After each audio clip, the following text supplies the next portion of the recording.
Hey, Malibu.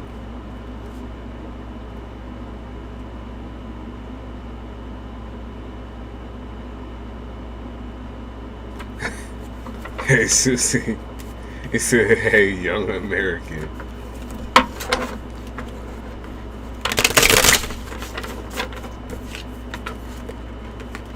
He said, I'm awake. How are you? It's 8 a.m., so I'm up.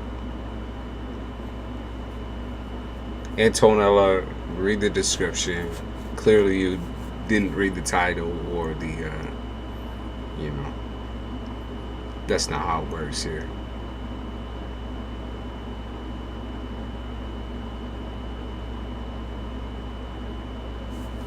Okay, well, that gave you a chance.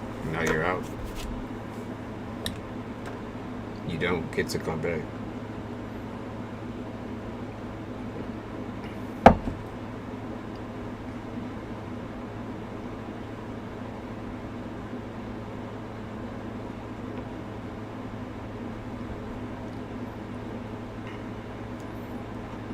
You say you sent a different question. Hold on, let me get situated first.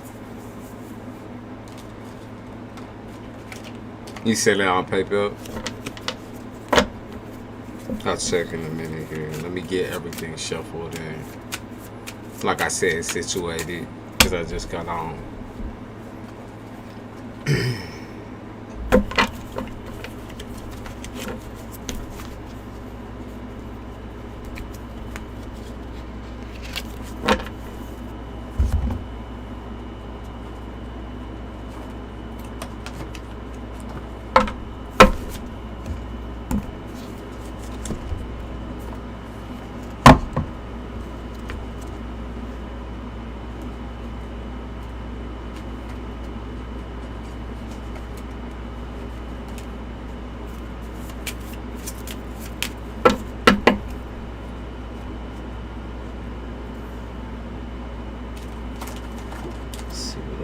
We got a lot of loose cards.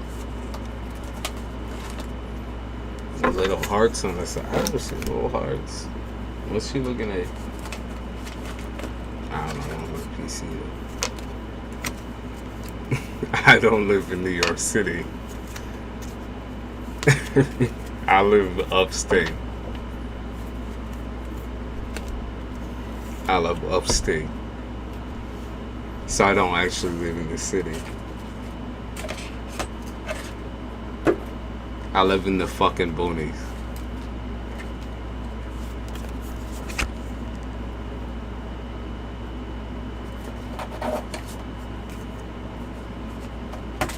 Hi, Angela.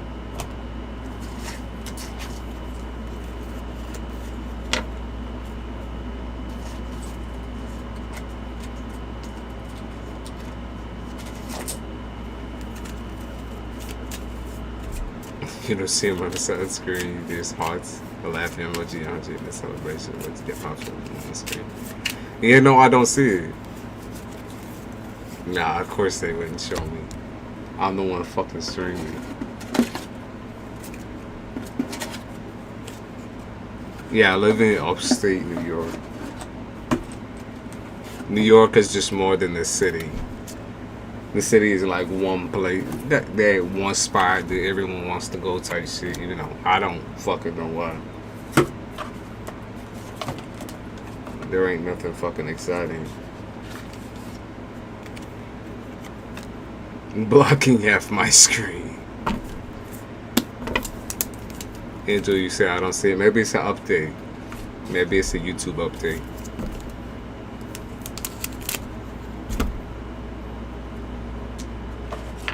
Alright, I'm almost done here. I just gotta get these together. Everything was kind of fucked up.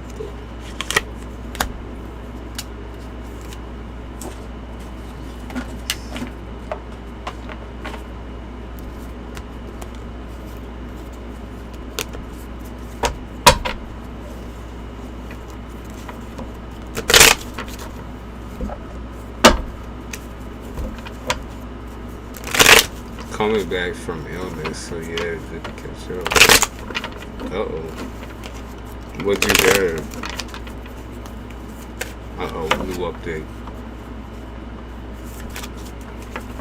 Had an echidna in my backyard.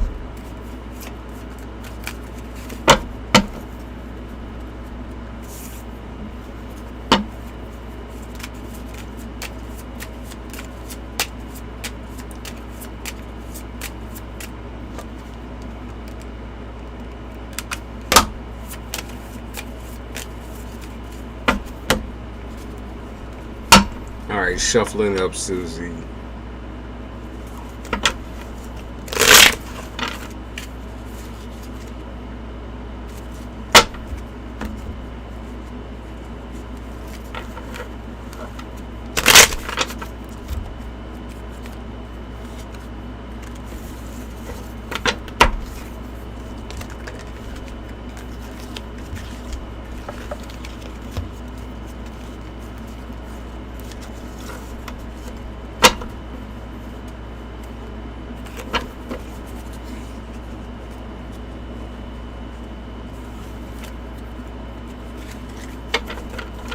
Oh, y'all being thirsty.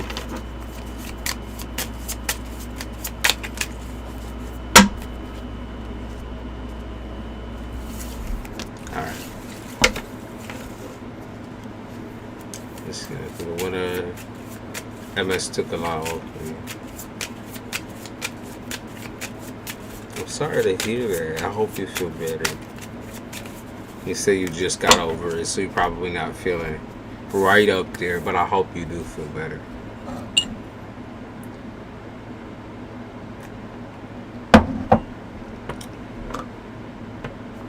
Okay, Susie, so you asked me about love. I saw that it popped up. When you say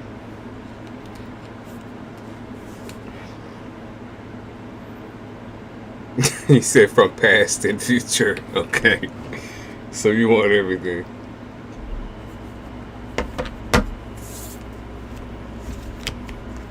Winter coming here soon. We just got over winter. Thank fucking God. Ugh, I'm so happy to be back in the sun for real.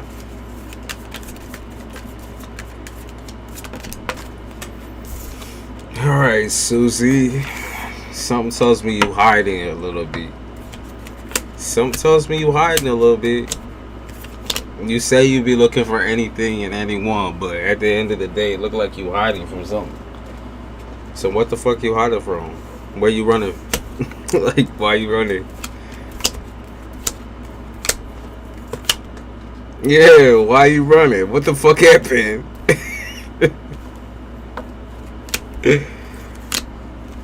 Okay, so I mean, you wanted me to talk about past her. And assuming that you've been in long-term commitments, I'm going to say, because they say marital affairs. So assuming that you've been in a long-term commitment, what they're saying right now is that they're telling you that there's consequences to the actions of the past. You know, consequences towards what you have done, I think. For the most part, you can't say that you've been the most mature individual in relationships, vice versa, right? So whoever you dealt with, you can't say that they've been the most mature either, right? So maybe this is the person that from the past that you asking about that might be coming back and showing some sort of interest, but at the same time, maybe you don't want that, right? Like I said, consequences to your actions, towards previous actions is what they're talking about. They're talking about coldness, how, you know, there's no spark there. There's no love there. There's no attraction there. In fact, you'd rather be left alone.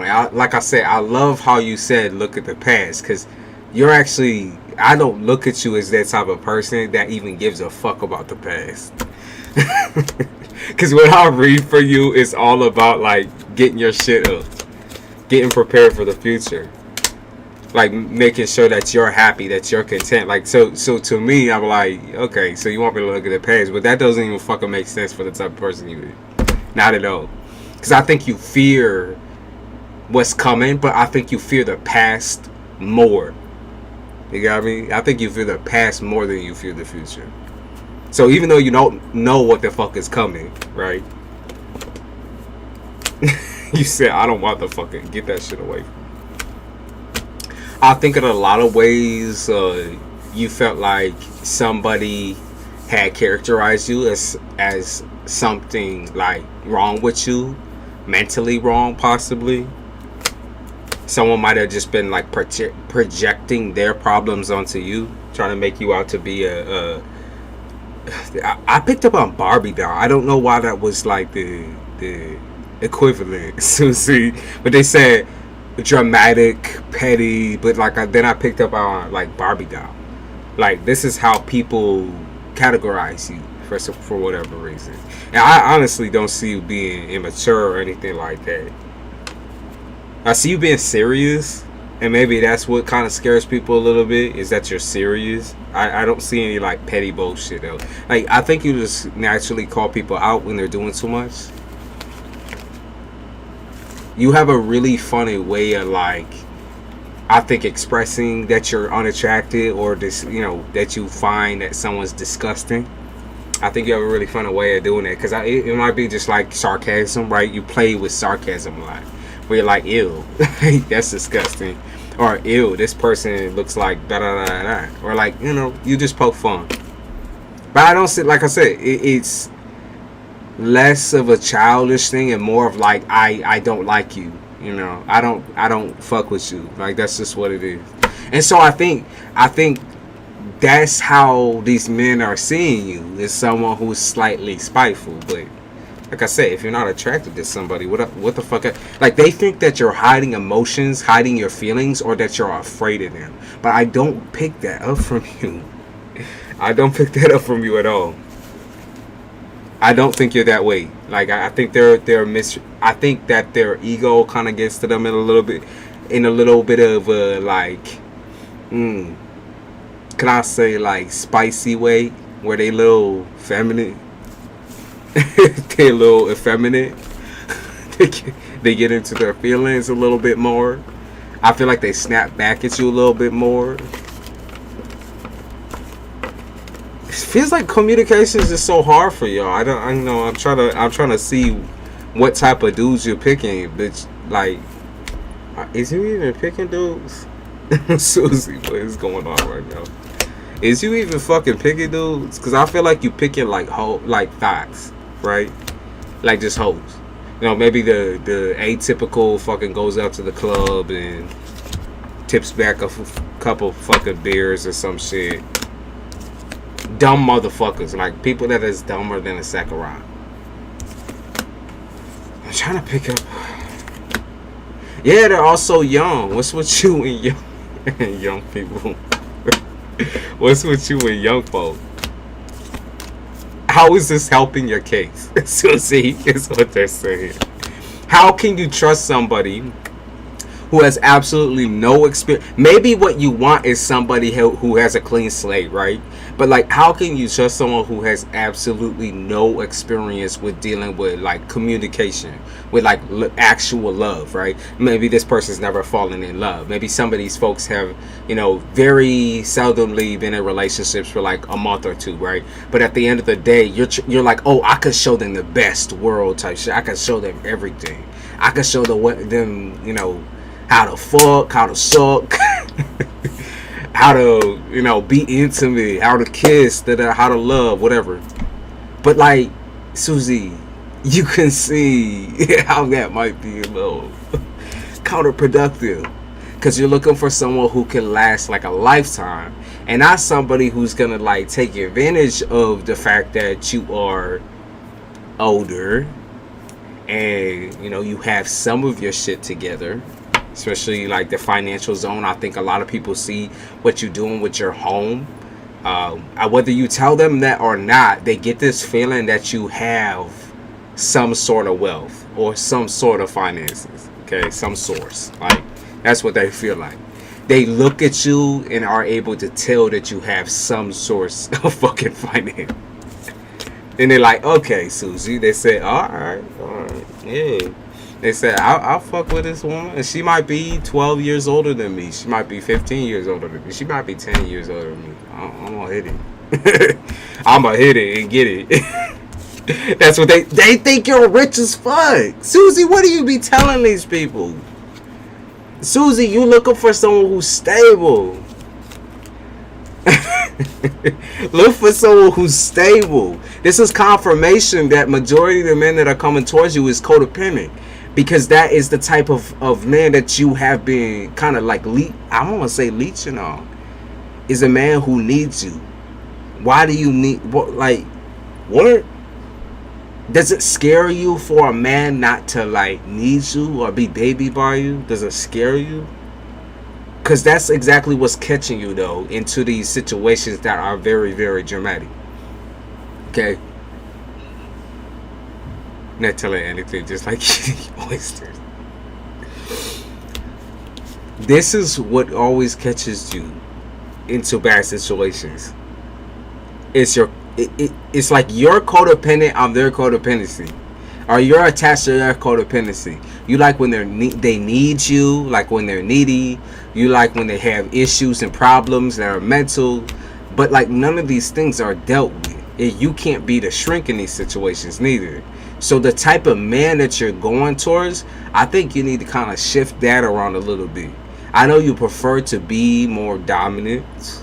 You prefer like in upper hand in some type of way, but you need to look for your equal, like somebody who is going to respect you and respect your space, and still, you know, give you that like intimate vibe, still be able to talk to you just right and all that, like tell you you're beautiful, you know, tell you your shit don't stink, like that type of shit. Like, I understand what you're going towards here. I understand that more opportunities come towards you because you are, you know, aging like a fine wine. There ain't nothing wrong with aging. It's just like when you start picking on the people that are severely mentally ill or distraught and got them mommy issues and all that. It's like, I don't know how you viewing yourself. That's why they said Barbie, right? And then I picked up on that song by Nicki Minaj, Barbie Teens. Barbie Teens, yeah. Barbie Teens.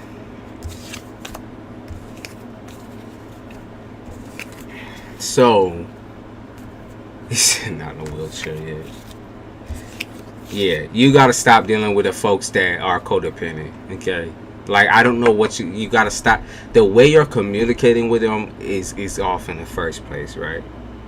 The way you even start that shit out, you're starting out in a codependent relationship by even saying some of the shit that you're saying, right? I think you jump into the personal aspect. I think I regret the question. Well, do you want a long-term relationship or do you want something just to fuck with?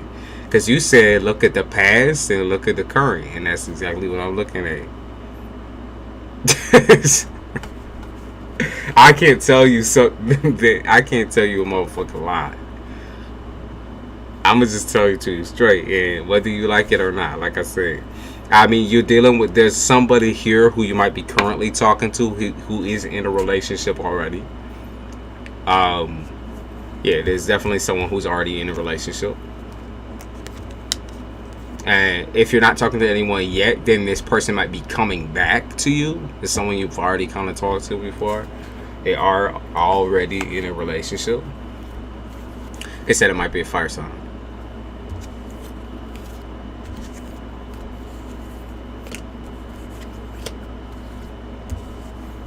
Yeah, it might be a fire sign, but I'm gonna say it's somebody coming back to communicate. They said that you need to like give yourself some more time and space away from people of the past in order to kind of swallow the fact that swallow the fact that like you need someone who's almost like more paternal than you are. It's like you to an extent are maternal, right? But you need someone who's even more parental in certain aspects than you are. Like, you need just someone who's harder, someone who's a little bit on the side of like they're gonna nurture you instead of you nurturing them, so y'all can kind of share that quality together. And I just don't see that happening with any of these younger dudes or any of the past people. You know, the fire sign, fuck the fire sign. Like, the motherfucker is in a relationship. Like, you're asking for people's intentions that are already in relationship.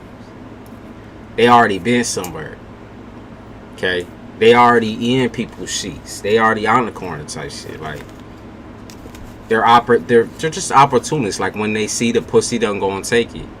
When they see somebody that might have finances who could spoil them, or might have a house or like a roof over their head type shit, they gonna take it. They gonna take it as something, and you know, it's not gonna be a romantic relationship. It's gonna be something that's sexual and obvious. It's obvious that they don't take you seriously. It's obvious that you want to be taken seriously, but also, like I said, the fear of dealing with something. I think the fear of tackling some of these problems that you got going on here with codependent men. It's not like you don't know they're fucking like fraudulent type shit. It's not like you don't know that they not man babies. Excuse me.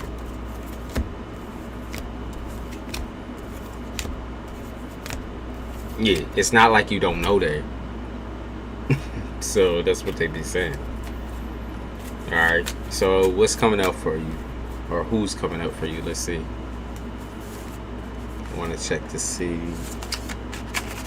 Get it out this new deck real quick.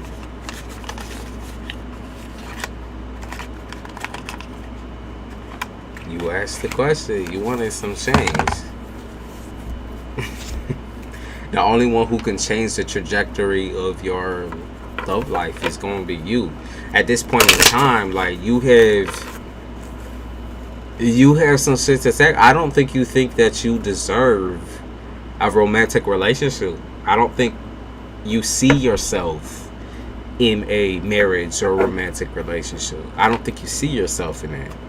And if that's the problem we're running into, is that you're lonely versus, you know, wanting that extreme relationship, then you need to kind of separate that shit in your mind, because there ain't no way with what you're currently going after and what you're currently dealing with that you're ever going to get a relationship out of them, that you're ever going to get married, that you're ever going to have kids with them. I mean, you might have kids with them, but accidents happen, right? So I'm saying there ain't no way that those people are going to ever take you seriously.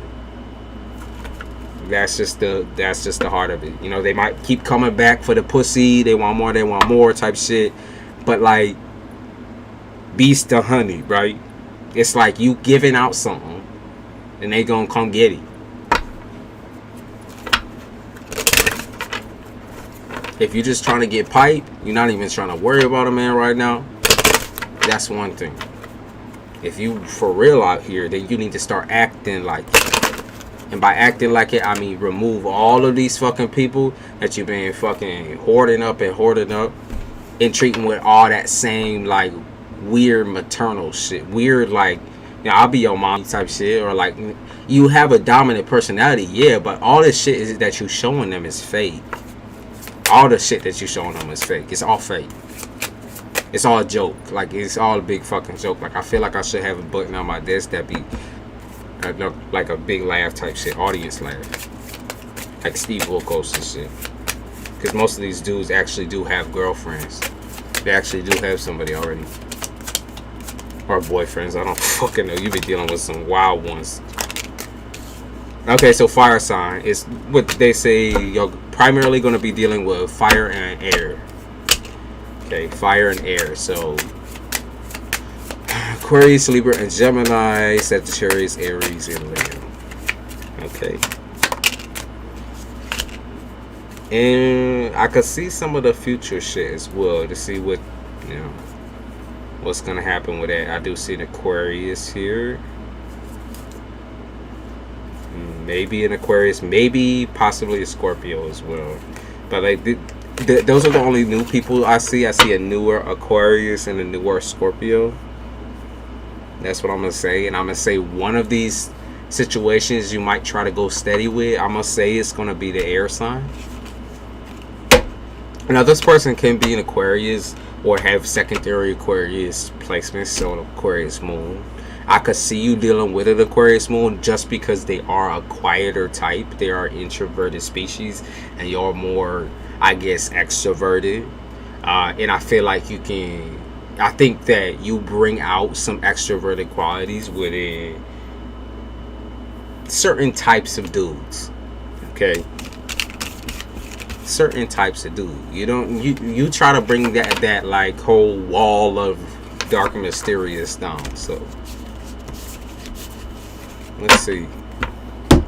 Okay, what's coming in the future? What types of situations is coming? Okay, so the fire sign is the X, right? It's the X. You gotta cut them all off, every single one of them. I don't know which ones are coming back or how long you dealt with them, or if they're even X's in the first place. They might have just been situationships in which y'all talked romantically for a little bit. They said a Leo. You gotta wake up. Like, that's what they're saying. Wake up. This person already has a romantic they're already in a relationship. They already have somebody on the side of you. Like, that's what you gotta understand. Like, you are not their primary. You're their side bitch. Will be getting side hustle, side, and then they be talking about, oh, I love you this way, I love you that way, I feel you this way, I feel you that way. It's obviously a fucking lie. Like, that's what's up. Loose lips sink ships. Like, you can go out and tell the fucking woman he's with, but at the end of the day, what is that gonna change? Like, you're just a slave to this shit. You're just a slave to him, even though you're single, even though you're not with him. So why deal with that again? There's no point. The nigga is married, literally, or together with somebody. Maybe he has a fiance. Okay, so more future shit. I'm gonna say you are gonna figure out some more secrets about some of the dudes that you be dealing with. I think that can be funny for you, entertaining. I see a Taurus as well, so I think that figuring some things out about these people can be sometimes entertaining, like a show, like a, what do they call them, a soap opera. It kind of feel like a soap sometimes, where it's just like a big motherfucking show. Like, what is happening right now? Like, there's so much going on type shit. So I'm gonna say that I see shady people. Like I said, I think it's gonna take you a second to kind of get used to going steady, cause you allow people to, honestly, I think you rush them as well, but like, I think you allow people to rush you into some pretty sticky situations, because like I said, it's like an active desperate temptation where, like, that they're attracted to you, so you try to like lure them in this and that. You use some tactics, okay, and I think you view these as like shitty connections, not sacred connections. And so that's why I think you say it's okay in your mind, but in reality you start feeling guilty, and you start feeling like even more like shit and even more like trash, because like, this is not you. Essentially, this is not how you want to be portrayed. This is not who you want to be. That's just not who you want to be. Like, these people is sucking you dry. Past people and some of the people that you're going to be dealing with. They sucking you dry. Okay, they say your will is too strong for you to be this, like, submissive towards a certain type of lifestyle. You've lived so many different types of lifestyles, man. You've been so many different people. Okay, you've been so many different people in so many different situations. And that's why they're saying, be better. Like, evolve in this territory of your life, because I know sitting on love and just like throwing it to the side has been kind of your primary while you're figuring everything else out. But like, that you need somebody, you need a certain type of attention, that's what you need. At the end of the day, I can say you want it, but honestly, I feel like it's a necessity for you. You enjoy a good, like, when someone's giving you some praise. You enjoy a good conversation with people. You enjoy intimacy. You just do. You enjoy sex.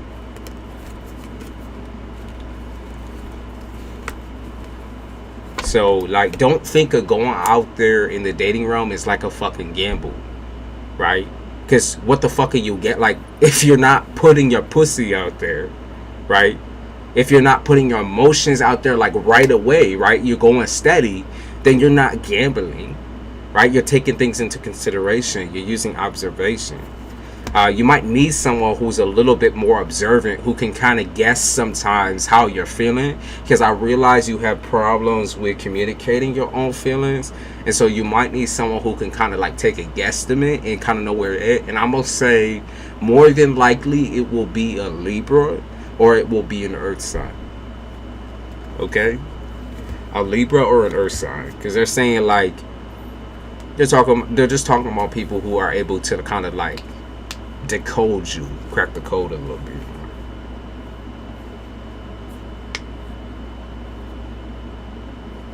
Okay, so that's what's up. More than likely a Libra or a earth sign. And Taurus, obviously I saw a Taurus there. I don't know if it's someone you're dealing with currently, but I did see a Taurus there. And they might help you feel understood, but obviously that depends on the situation that they dealing with. Okay. Said, what the hell just happened? I had a whole commercial while watching this live. How is this? You've never had a commercial on YouTube? Because I've had them on. I had them on, the ones that you skip though. Were you not able to skip it? Because then that's just YouTube acting up. That's nothing on my end. Because I have this skip ads on every single video.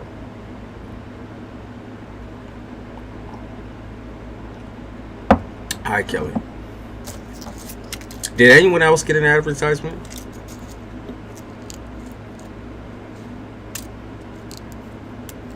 Did anyone else get that? Because if so, then YouTube be changing some shit. Because that's not me. No way. They be doing some shit on, like, what the fuck? It was not a skip ad. Need premium to skip? Well, no, because with premium, right? Like, you don't see the ad at all. I've had premium for like 3 years, and I've never seen a fucking advertisement. But you should be able to skip it. Because I turned it on skip ads, so you shouldn't be seeing full on advertisements. You should see the ones where it says 5, 4, 3, 2, 1, and you're able to just skip. Other than that, like I said, that is just something that YouTube has changed, because you know I can't fix that. Whatever the fuck they be adding in and doing, I gotta start a fucking OnlyFans with this shit.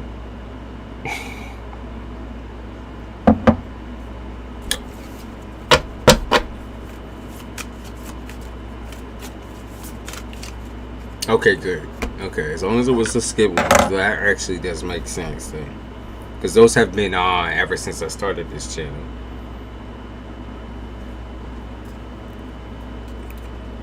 I do the skip ones and I do not do the full ones where you have to sit there through fucking 4 advertisements.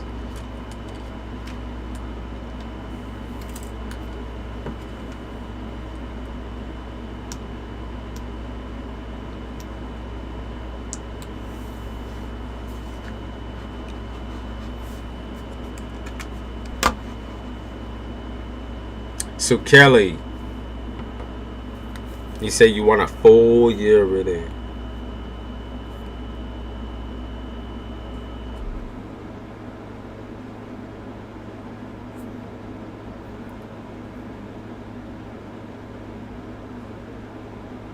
Thank you, Malibu.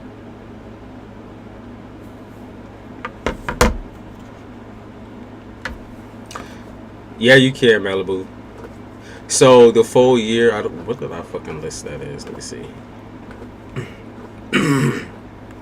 Damn.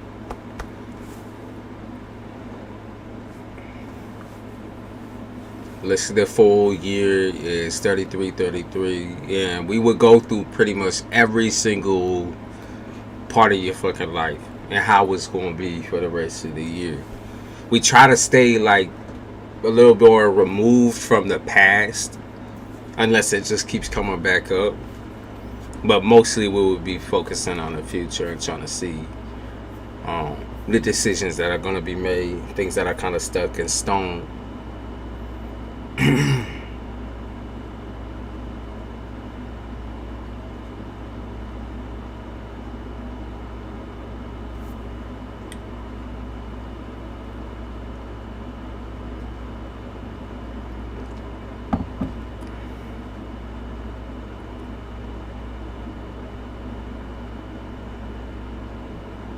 Well, I'll be straight if I did not fill out this third-party consent. Let's see.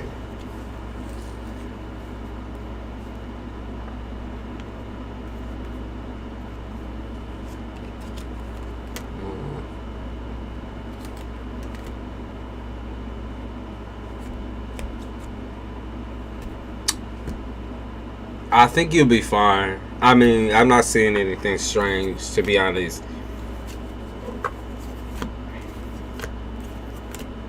I don't think this is going to do any... Yeah, I don't think that the third-party consent form is actually going to do anything. You're going to be alright. If you don't. I'm not actually seeing a value to whatever this consent form is.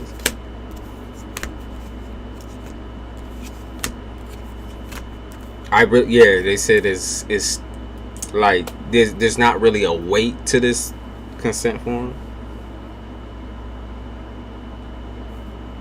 That you'll be fine. CASHAPP 3333. Yo.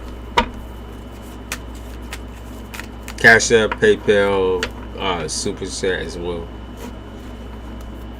He said, don't see a point in consulting them with them. On the other hand, I want my paperwork to push. I don't think this will push your paperwork any further. I don't think so. I think you'll be fine. You know, you already kind of burned out. Yeah, I don't see there being any point in you signing this. I seriously don't. I don't see it. Yeah, there's no reason why you would need to sign this. It's not a necessity. Okay.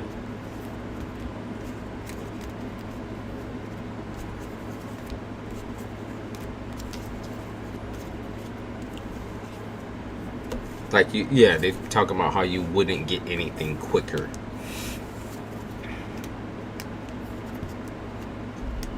They said this is just like extra representation or something like that. Like it's extra. It's extra for a reason. Okay, it's extra.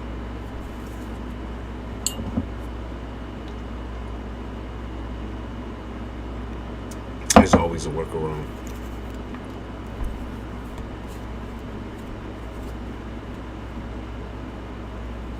Yeah, see, you really want to get over this shit. I'm done filling out shit. I just want to chill for a second. I don't see it being anything crazy. They said it's just too much anyways. It's just extra bullshit. I don't think you owe anything to anyone. I don't see that. It'll be alright.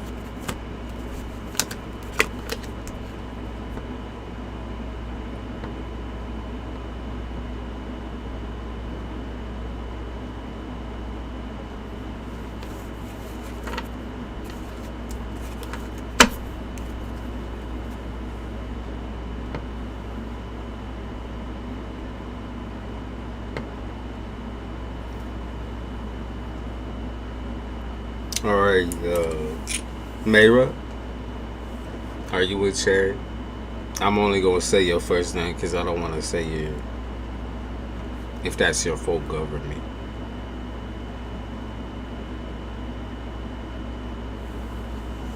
Shit better not, thanks. Of course, I checked several different times. You're good. Kelly, I'll check you after Mayra. Should be quick.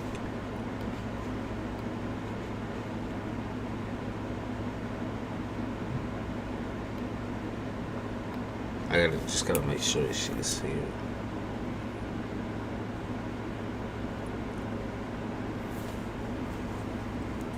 I saw Kelly, thank you.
See the podcast session. Mayra, if you're not here, I'm gonna live you to the count of fucking 5. Oh, we'll do 10. How about that? We'll do 10. And I'm not counting out loud. I'll just let you show up if you're still here.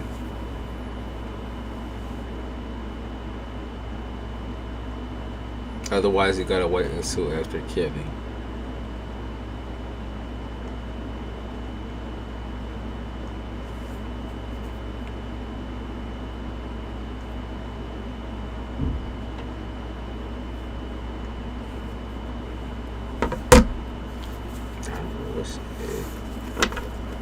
Alright, let's see what deck we should get out for Kelly.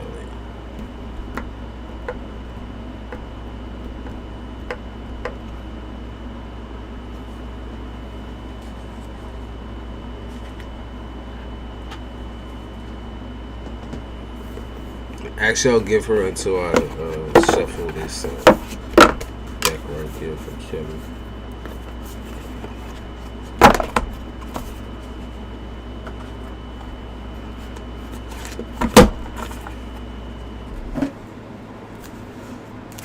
Mayra. I don't know what her name was in chat.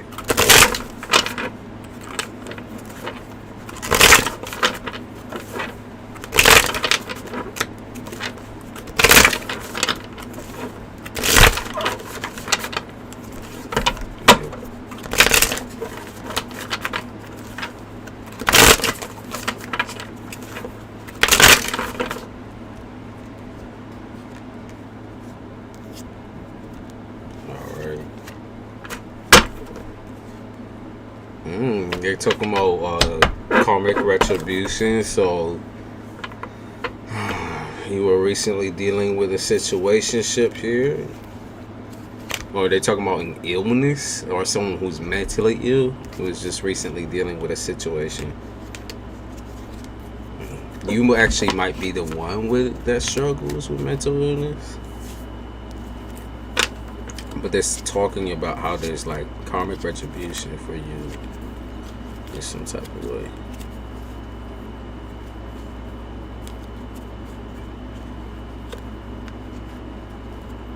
Oh, okay.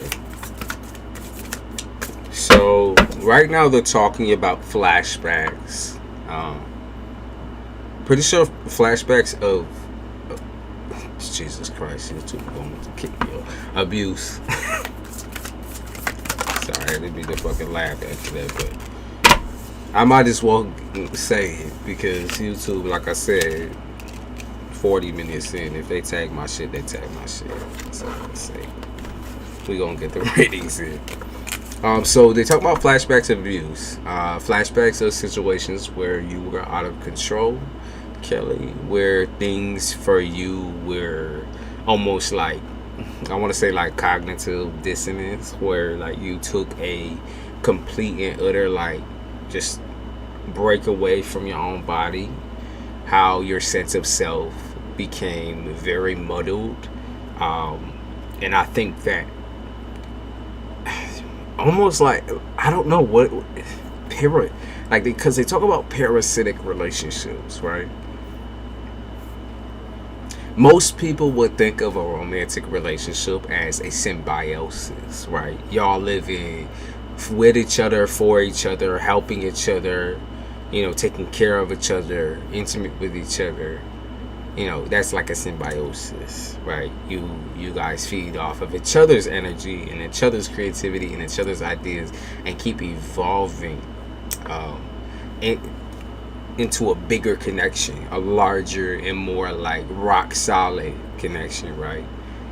And in this parasitic situation, this is kind of what's caused you, I think, a lot of that inner turmoil type feeling when it comes to like not being able to trust a motherfucking soul, like nobody at all. In a way, I think that you feel like nobody has your back. You feel like people keep turning their back on you. So even when you do trust them, even when you do give them the chance, right? You throw a dog a bone type shit. Even when you take the risk and you're extremely picky with who you allow into your energy. you still feel like they turn their back or fuck with you in some type of way. It's just like there's absolutely no trust amongst these folks. None at all. I think recently you might have even been humbled by taking somebody back in. I think that, like I said, it's a part of the whole karmic retribution situation, where you might have been humbled by either taking someone back in, or possibly even just even communicating with somebody again had triggered you or put you in a state of, like, I think, depression. Now, they're talking about growing up. Okay, they're talking about growing up, coming out of like a period of very heavy hatred, heavy anger. You thought that this person maybe could have been adult about it, I think, but you thought wrong, right? Because essentially this person's, they feel like their job from the beginning was to use you. That's what they feel like. Their job from the beginning was to mistreat you. Their job from the beginning was to judge you. That's what they feel like. They be talking about can't tell a soul. They be talking about mama or moms as well, mothers.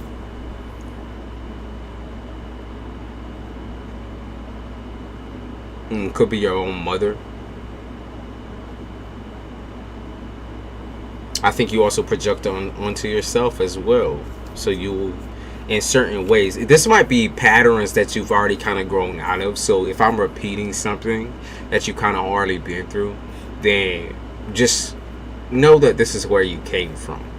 Okay, that's my suggestion. Just know that this is where you came from. But I feel like you're still kind of tackling it, challenging it, becoming more responsible for yourself, for those you appreciate, those you love. And honestly, those you appreciate and those you love could be very, very fucking few. In fact, it could just be your fucking dog or your cat. It could be a pet. And honestly, maybe the only person in your life right now is you. So that could be what's happening. But like I said, I think there's a lack in honest communication with you and how you feel about certain people in your life. I think it's family, most likely family. Because I keeps getting these like really nasty feelings or like nasty mood swings that you get into, and you just don't understand where that's coming from, right? But it's a projection, okay? Because people are projecting their emotions onto you, Kelly. They're making you feel some type of way by triggering you the way they have been triggered. That's what's happening, okay? That's why you go through that roller coaster. It's not because it's not like, that's not you, okay? When someone drives you crazy, right, almost legitimately insane by trying to fight you, trying to fuck with your mind, trying to play with head games, mind games 24/7, it eventually, right, it's gonna crack down a wall. There's a very thin line between sanity and love. And when you're dealing with that narcissistic energy, it's insane. It's insane.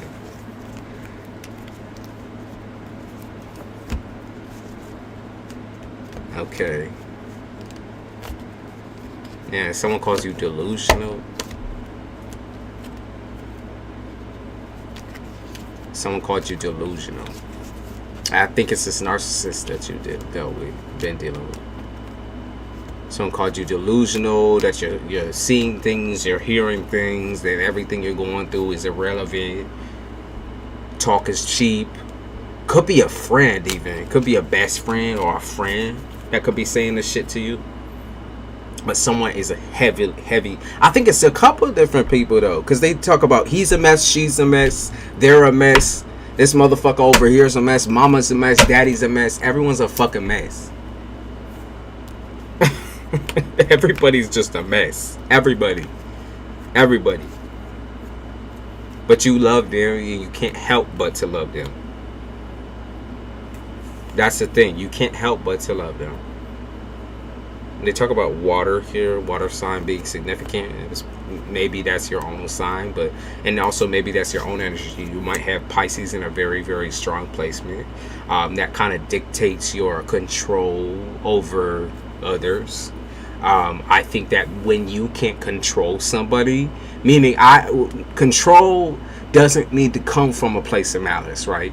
You could be trying to control their crazy and allow them to see what it's like to live a life of being loved and appreciated, and having someone who's affectionate towards them and intimate towards them, right? That could be your intention, right?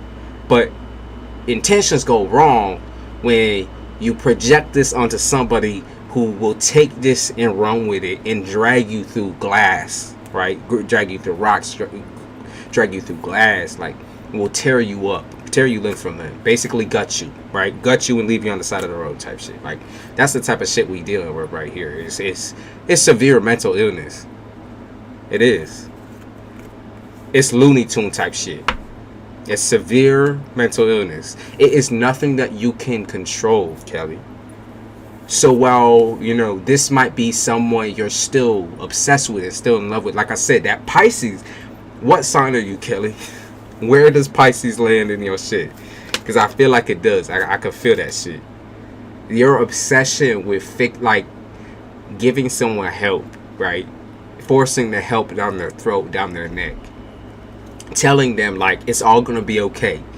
When this person views the world in such a crooked, fucked up way, like it's just a complete other, it's a different lens. And that's why I'm reading from both perspectives, because I really, really want you to be able to hear what I'm saying when I say there is nothing that you can do to help this person. Just like you had a choice in falling for them, loving them, and in attempting to salvage and save whatever y'all's relationship was, you know, making this person feel loved and affectionate and grounded in the beginning of the relationship, and then later on trying to salvage what was left after they would rampage and fuck it all up.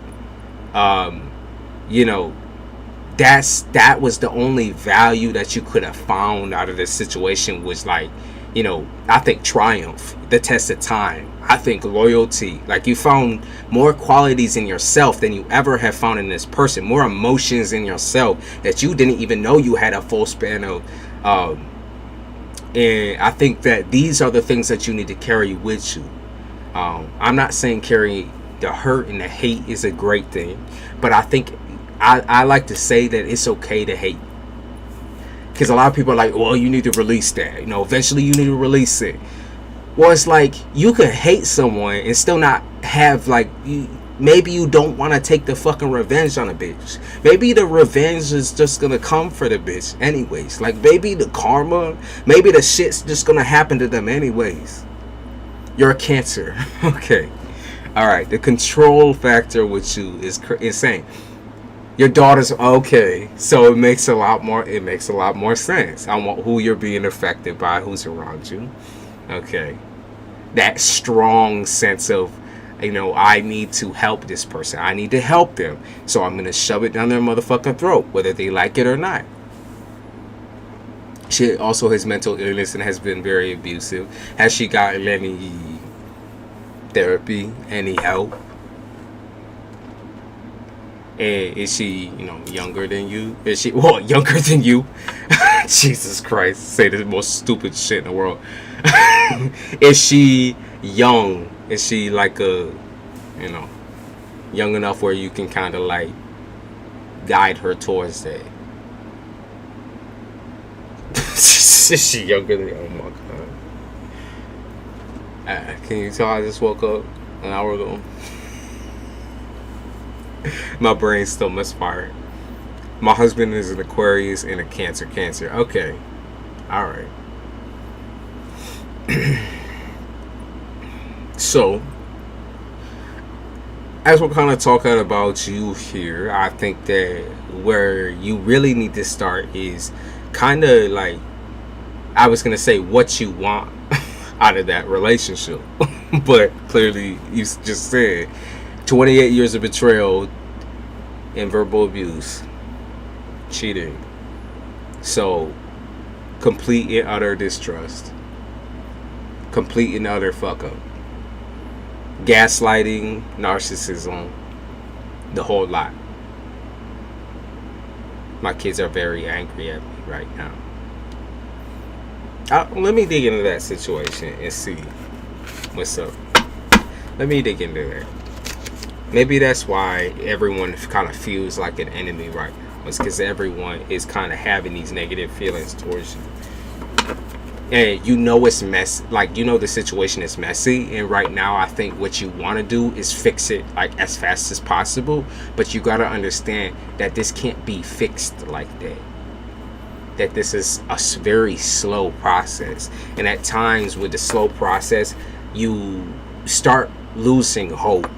And honestly, I think that like you have a counsel. I don't know who the counsel is around you. You have a counsel. I don't know if it's like you see a therapist or whatever, but you have someone around you, or you have been talking to somebody about this. Okay, you have been talking about this with someone. Seems like, or maybe venting. She went through the very tough and traumatic event at 10 years old, and it messed her up. I see. Let's see. Well, I see that you love her no matter what. You can't. Okay, so I could see you saying, you can't change my love for you no matter what. No matter what. I see that you kind of being like very emotional towards the situation, because I think that you didn't want this to repeat and carry over, but it did. The abusive pieces, the abusive parts, you didn't want those things to repeat or carry over, but they did. And the only real thing that you can do now is just continuously comfort this person, even if they don't want it, even if they run away from you. You at least give them the option that you are there as a comfort, and show them that they are worthy of affection still, even after all of the shit. Yo, I can see the YouTube be doing some wild shit, man. They just try to put y'all on ads again. I just saw, this time I saw it over in the left hand corner. I don't know what the fuck that tool is. I've been home for 2 days and it's back to fight. Okay. So, you know, with the fighting piece, I know you're not great at the walk away bits, because there's only so much that you can take, I think, that's said behind your back, or in that backstabbing category, that backstabbing behavior, where like you just don't react, right? Because people are saying some pretty hurtful things.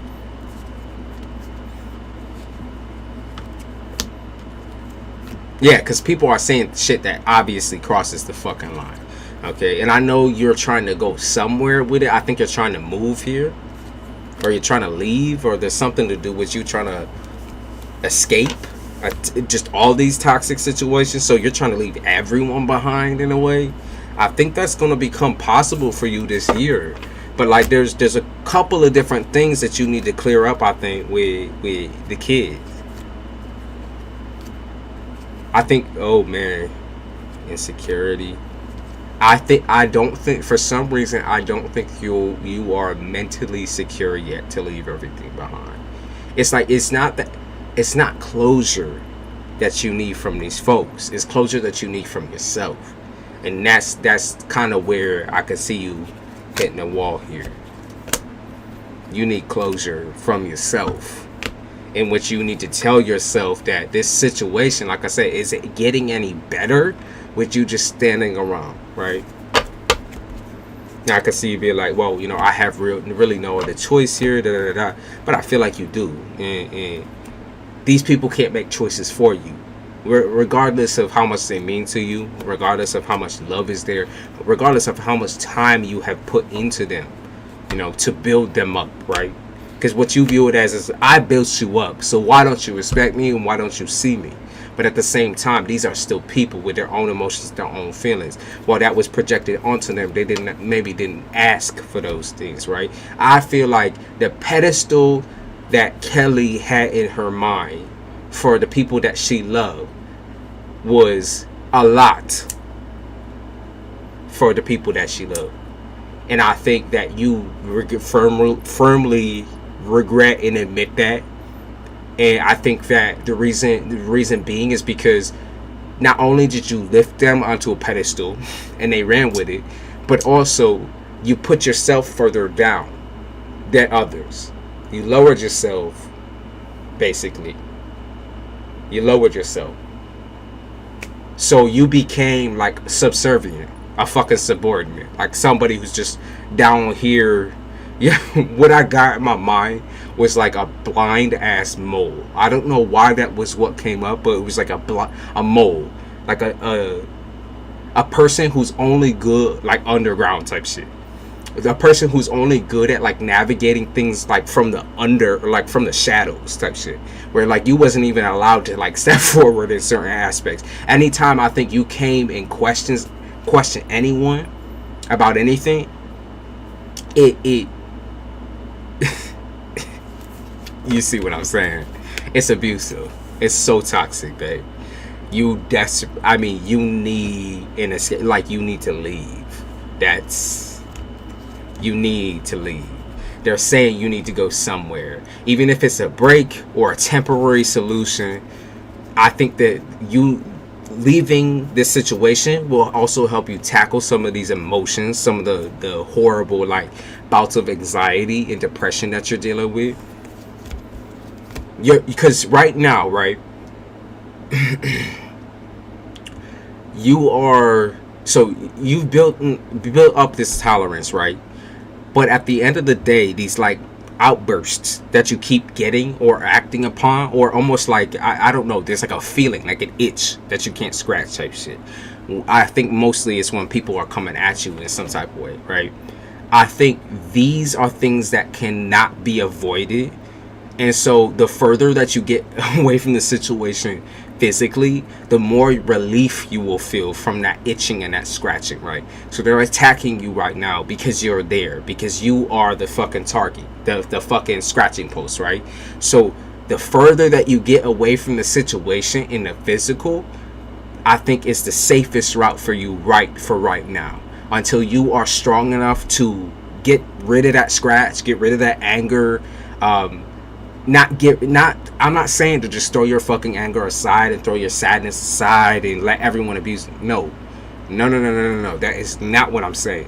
What I am saying is you are going to redirect that anger, redirect all of that shit right back into working on yourself, so that when you come back strong as fuck, right? Because right now you do not feel your strongest. In fact, I feel like there's many times in this period of your life where you either felt like homicide was the correct route or suicide was the correct route.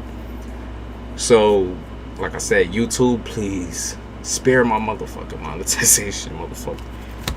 They won't. It is what it is, though. But I feel like you've become a prisoner in your own damn mind. Okay, you need to get out. That is final. I know that for a fact, and I do see you doing it. Okay.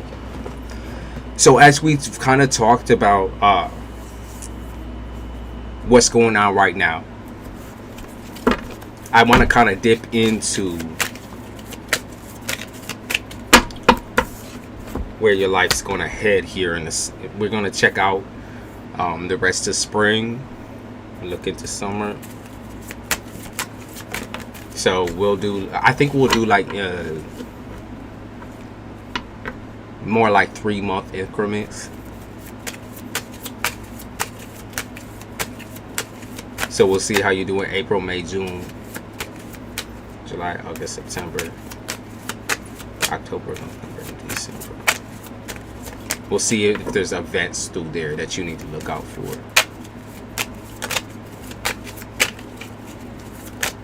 Let's see. Okay, you are walking. Okay. Within these next 3 months, you are officially walking away. You are leaving. Okay, and a lot of people are gonna view this, and I know this is gonna fucking suck initially because you're gonna want to fight, but a lot of people are gonna view this as you leaving with your tail between your legs. A coward is what they might call you. They might call you a coward. They might look down on you still, but at the end of the day, that is just them toying with you and playing with you and trying to get you to react so that you can come back. So that's what they're saying for the next 3 months. Okay. The next 3 months also looks like a... Okay, so it does look like your husband is going to try to approach you once again. Like I said, I see you turn like a very firm, you're just like, fuck you. Nope, we're not even fucking talking. Like, that's not, we have nothing to do with each other. Okay, we're not meeting in the motherfucking middle. We're not going to meet up. There's not going to be any of that type of situation because I already know what you're plotting and planning, right? You're a fucking schemer. I already know what you're doing. The person I was staying with for 4 weeks may also be trouble. Yes, I do think that person has problems mentally and emotionally. I do think that person, I picked up on someone who might do physical harm to women, and I'll check that once again. Only because like what I picked up on was like prison life for a second. Picked up on prison life, and then I picked up on someone who's a little strange, a little weird, and that they might do like physical harm towards people, or like whether it's physical harm towards people or physical harm towards themselves. This person is essentially mentally a little bit skewed. And I think a little bit young in the mind area, or like, I don't want to say underdeveloped, but that's how I want to feel in my life. I feel like I met my soulmate, but I'm worried that in the fact that I push everyone away. I don't think you're wrong to do that though. You know what I mean?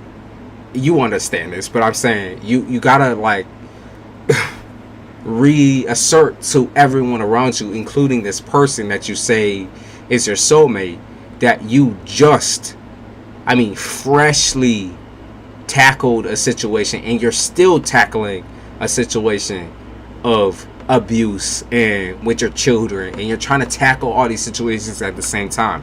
That love and trying to put your emotions into another person right now would not be healthy. You got to communicate that. Okay, that this is going to be a very slow process, and that, like, you know, this person is going to have to do a lot of waiting essentially. But like I said, I did get someone who seems like a disaster. Okay, a little bit of a disaster. I think it's fine if you continue to keep them at some sort of a distance and don't cement a huge relationship with this, like a huge commitment with this person. Because like I said, you are freshly dealing with some of these problems, and this is going to be you at your most vulnerable. And so if you allow someone towards you at your most vulnerable, well, I mean, you already know what happens, right? You already know what's up. You already know what's up. You gotta be careful with that. Like, you know, I understand you're trying to hustle, you're trying to grind, you're trying to still keep like positive relationships on the outside, but really decide what is right for you. Now, what is right for this supposed soulmate that you want? I don't see this person being a soulmate, babe. But right, I want you to decide what's right for you. And so if you feel like keeping this person in your life and continuing whatever this is on the side is okay, then it's okay. But once you start feeling uncomfortable, cement boundaries and say, you know, I need to back up a little bit. You know, you need to cement boundaries with this individual and communicate the fact that you feel uncomfortable. And that, like, if you're worried, like I said, you're worried for a reason. Don't just push down that emotion and feeling because you feel like you're doing what's right. It's like, are you doing what's right for you though? Not what's right for this person. You're like, well, I'm pushing him away and da da da da da. If he's complaining about that, I think that is actually a fucking problem. Because if he knows the things that you're going through currently right now, or if they know the current things that you're going through with tackling, your husband, and tackling dealing with your kid, like, these are really, really heavy, crazy things, right? That are not just going to go away overnight. And so the fact that you push people away should automatically kind of be understood in this person's mind as, like, if they have any kind of compassion and emotions at all, they should understand that, to you, in your mind, your daughter comes first. To you, in your mind, you come first. Or that's kind of like the lines that you drawing. It's like, I have to work on myself and build my confidence back up and grow in my own way. And so if you can't grow along with me, alongside of me, meaning you can't, I don't want to say that this person would just be stuck waiting around, right? Because at the end of the day, y'all already kind of got a little something going on. But at the same time, this person would need to be willing to do growth on their own end as well. They can't rush you because they also have their own shit to tackle. Now, if they're unwilling to do that, that's a problem. That's a real problem. That is a threat to your mental state, your mental safety. Have fun with it. Please don't do anything rash and crazy, like, like I said, cement something crazy with this person. Just please have fun with it, right? Keep it at that distance that you have been, because the fact that you push these people away, it's gonna you need to be alone, right? You've been with someone for, I think you said 28 years. You need to be alone. You haven't been in a very long time. Even if it feels like, you're in a crowded room and you always feel alone. No, even if it feels like that, you've been in a commitment, a contract for 28 years. A contract. That's a very, very long time to spend with somebody, to invest in somebody, to take the time to deal with their bullshit, to tackle somebody, like to actually go head to head with somebody and have to, like, fight fucking tooth and nail for some kind of mature response. That took a lot out of you. That person battled everything out of you. And so now that you're dealing with something new, it's like, just keep it fun, keep it cute. Do not dive into anything serious. It's going to burn you out really bad. And that's how you also run into a repetition person. A person who also is abusive. And I think you're going to start seeing certain things that stand out to you within this individual as well. I think most of these things are going to be correlating to this person's sexual expression and how they are a little bit of a sex addict, a little bit of a fiend. And I think they're also going to show signs of someone who's possibly a little bit physically abusive. Okay, because I keep seeing physical violence, physical abuse. So you're going to start seeing those things show up. Okay, within that individual. I just keep picking up on physical abuse. It came up 5 times now. So I'm starting to think that this person's got an issue, a problem. And physical abuse could also mean sexual abuse. So if he's meant to be, he would need to prove that he is worthy. And if he never proves that, at the end of the day, you can't stand waiting around for him. You got your own life to live now, though. You got you have every aspect. You're trying to refill out your life. You're trying to resensitize yourself. And it's going to take a lot of love and care. Careful love and care from yourself and from others that you allow into that bubble. I wouldn't blame you for being very, very cautious. Hey Amber, I wouldn't blame you for being extremely cautious. Okay, I would be extremely cautious in your situation. Okay, now let's see. Like I said, next 3 months, I'm trying to see what's up.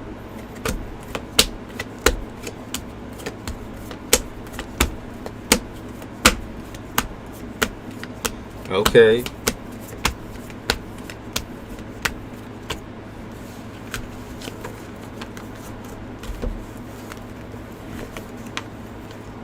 Next 3 months, I see you getting the bag up and some. Okay, I see you getting your. Okay, so you might go on a trip as well. There might be a trip here or some type of travel, but I also see you getting your bag up, or you taking, maybe possibly taking out a loan. But I think you getting your bag up in some type of way. I see you cashing checks.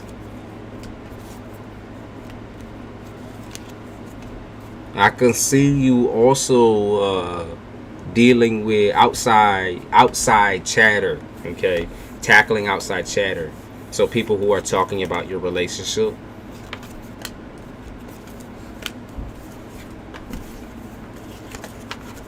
People who are also talking about your relationship outside of you. I think you're correcting them. There's something to do with this person possibly spreading shit or talking about very intimate or personal details. Your husband talking about very personal details with folks and spreading fucked up shit. And I think you come correct. He said come correct or don't come at all. But in these next 3 months.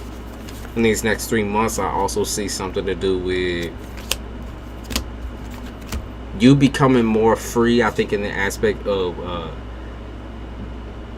it looked like dating. I want to say that it's either dating or you just making friends of the opposite sex. I feel like you haven't been able to do that in a long time.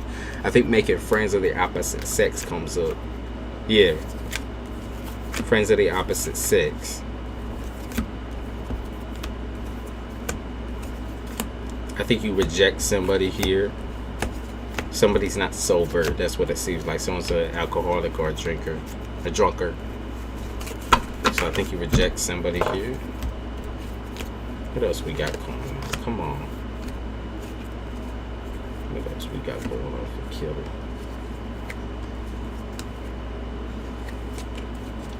Okay, so Kelly, I also see something to do with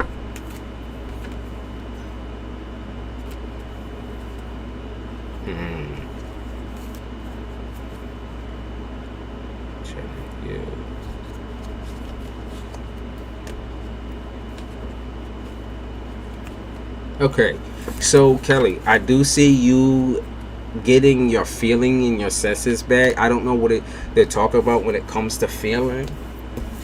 Feeling could be your emotions, feeling could be your body, but whatever it is, where it's like desensitization perhaps, they're telling you that you're gonna get your shit back and it's gonna come in bursts. Okay, and that's why I say you're very vulnerable right now, because I think it's very dangerous for you to go forward with anything like you're imprinting on people is what I want to say to you, Kelly. You're imprinting on people because they're seeing very, very soft parts of you, which you would usually show no one at your best. Usually it'd be you getting out the parts of these people, pulling out these soft parts. And so this up and down roller coaster that you're dealing with is going to end, I think, more as we enter July. I'm gonna say July, you're going to kind of feel this release and relief feeling. It's a lot of anxiety. That's what you're feeling, is all that fucking anxiety, all that anger, all that stress. It's a huge fucking ball, like a tower of emotions that are all passing through you all at the same time. All of you at the same time. I do see you reconnecting with your daughter. Now, there's a question of living situation here, I think, with your daughter, and where she's going to live. There's a question of living here with your daughter. They do talk about possible more communication with her, because I see her going silent on you for whatever reason. But I think more near July and August that she's going to communicate with you. That she's still going to be butthurt and still dealing with a little bit of her stress and mental problems. But I do think she's I don't know if she goes to see somebody. That might be the situation. Either she goes to see someone, or she gets really comfortable with kind of telling you some of the things that she's tackling and dealing with. And I think, you know, you're more or less, you feel obligated to help her, but I wouldn't take your steps too far here, all right? Because you're still dealing with your own shit as well. And where I can see that kind of crossing over is kind of like a projection thing, where she's projecting onto you and you're kind of talking about your own. It's like that trauma bond type thing, right? Where it's like a compare contrast to the things that we're tackling and dealing with. It's not bad to talk about, it's just bad to hash that, you know, like to cross these things. Because you want to make sure that both of y'all feel heard when y'all are talking about such intimate topics and such, like, you know, I just think it's so emotional sometimes that people get carried away and can trigger each other. Okay, it can trigger each other. Because she thinks she understands your situation. You think you understand her situation. You think that y'all understand each other's depression, when in reality, I think y'all are two very different people. Y'all are two very, very different people. Y'all are like oil and water, but this is not a bad thing. You know, it doesn't mean, honestly, I think because of the oil and water syndrome, that y'all can develop a very close relationship in life. And that's coming. But tackling family trauma this year is actually going to be that's going to be the theme, the running theme. Tackling family trauma. It's very mad at me. I see that.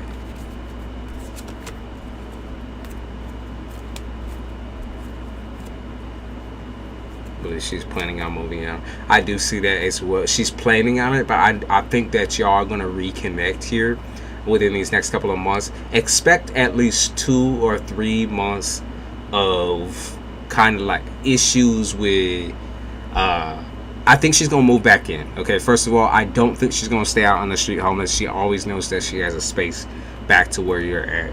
But I also believe that, you know, she's going to kind of open more up to you at some point. I think it's gonna be within the next 2 months. I can see that happening.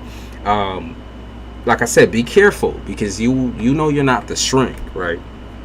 And sometimes what we need most of all is an outside perspective, and I honestly think that's what's happening right now.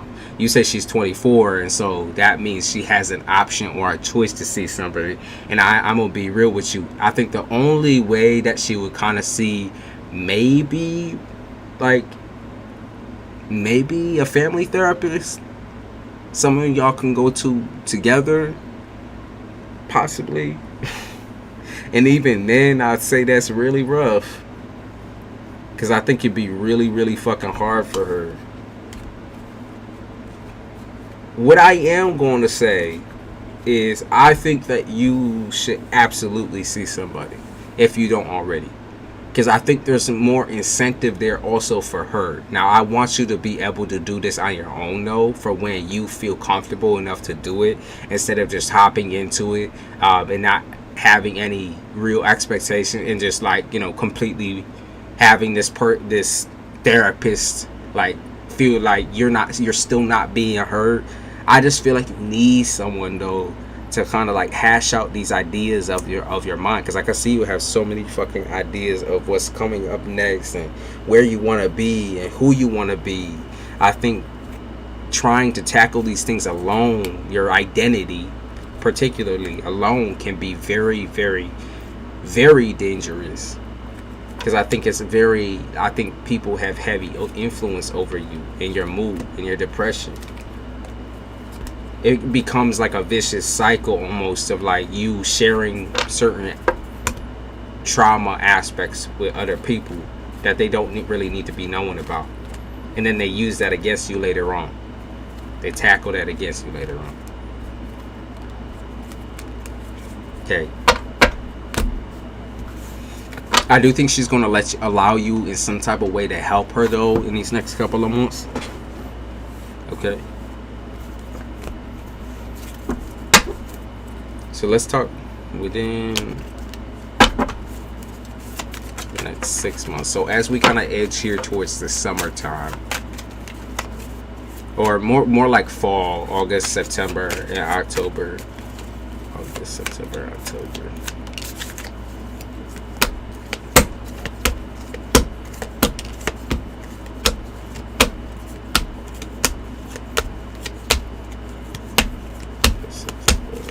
I do have a reading after this Remember that I gotta finish. Someone got 3 questions, I believe. Okay, so August, September, and October do look a little better here when it comes to home stability. Okay, you do need to, you know for a fact that you do need to leave this location, that you do need to get the fuck out of here. You're talking about going back to your roots. Now, I don't know necessarily what that means. Maybe back to where you're from, perhaps, or back to where maybe you initially wanted to go before you made this decision, where you're living at now. But they're saying you are definitely restless for this new beginning. Basically, you're trying to get off your feet. I can see you more tilting towards a religious. I see a psychiatrist for 7 years. He wants me to see a therapist, but it's I have, and it's okay. So you've seen a therapist, and it hasn't really tackled anything. It's still too heavy. I think a lot of the time what needs to happen, honestly, is a sweet sifting through. Like, you need definitely like professional help. So you need someone who specializes in your shit. But not only that, right? You want to look at these people as a means to an end type shit. You're trying to end some mindsets and some unhealthy coping mechanisms that you got up here, right? With a therapist, you need to be very, very picky and be willing, very mobile and willing to hop if you need to. Okay? Willing to hop back and forth if you need to. Trying to find one person that could actually, like, you can pick up a vibe from. I think even if you saw like there might be other means, like a spiritualist. They did talk about church for whatever reason. Are you someone who believes in God, or believes in a higher power, or maybe it's just like you are attracted to this idea of spiritualism and mediumship and because I could see that you're extra sensitive here. I would say that you do have this gift of being able to feel people's emotions. So you do have it. If you was wondering, you do have the capability of tapping into others' emotions. I do see prayer here also, prayer and preaching.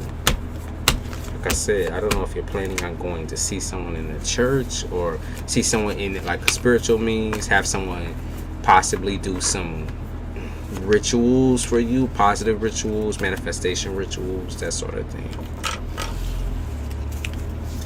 Interesting.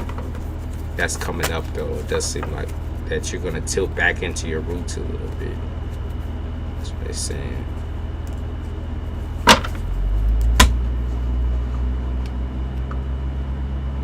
What do you see for work and financial? Let me see here. Where's my cards at? Okay. Work and financial. I'm gonna say next 6 months. Yeah. They do say this year is your year of mostly taking control of your finances. So they talk about taking control of your bank account. Like I said, I don't know if you're opening up a loan or something like that. You know that you have the skills to create something. You just haven't had the greatest startup luck, is what they're talking about. They're talking about starting something up. You haven't had the startup luck that you wanted. If there's an idea that you definitely have, we talk about creativity here with Sue. Time to take things to the next level. That's what they'll be talking about.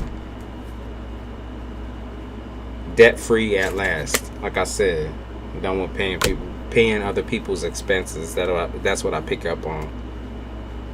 Finally, your income is yours alone. That's what I'm picking up on.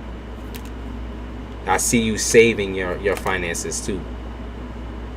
I think you're gonna get easily overwhelmed here if you take up too much work, Kelly. So what I would do is try to keep it very, try to keep the workload very easy breezy. Try to keep it lesser, okay? Because I think that even if you're moving slower, even if you're not moving as fast as you want to right now, in order to like not carry over whatever's going on in your personal over into your work, you definitely need to take things easy and slow. Well, very easy, very slow type shit. Treading very carefully. Because the mental break, I could see like possible mental breakdowns if you're not careful. They talk about a vacation here, how you desperately need one. Okay. Like, we can say, okay, you're going to move location for sure this year, right? But a vacation, meaning taking a couple, like a week or something off to go to another location, I think would help you quite a lot, quite a bit. Because you are for sure burnt out. It's for sure catching up to you and causing a lot of frustration.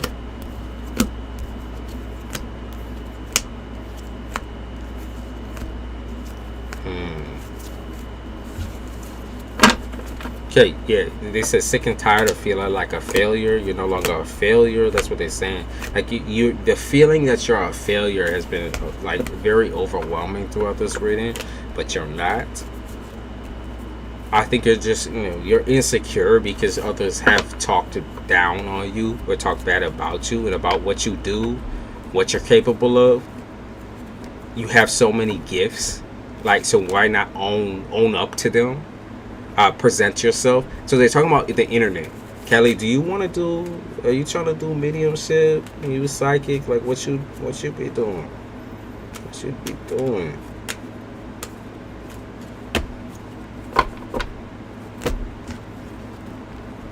Yeah, because they talk about mediumship. They talk about being a psychic. They talk about being a creator. They got Scorpio here. Definitely upright. Maybe you pick up emotions and feelings and pictures and that sort of thing, especially from like dead people, perhaps. Dead people.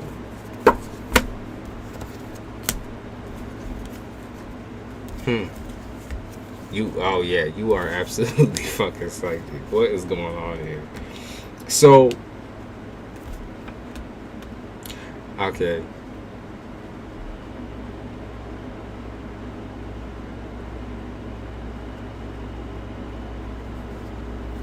I have a very high profile job with a large company, made 6 figures a year due to my okay. I had to leave my career. Okay.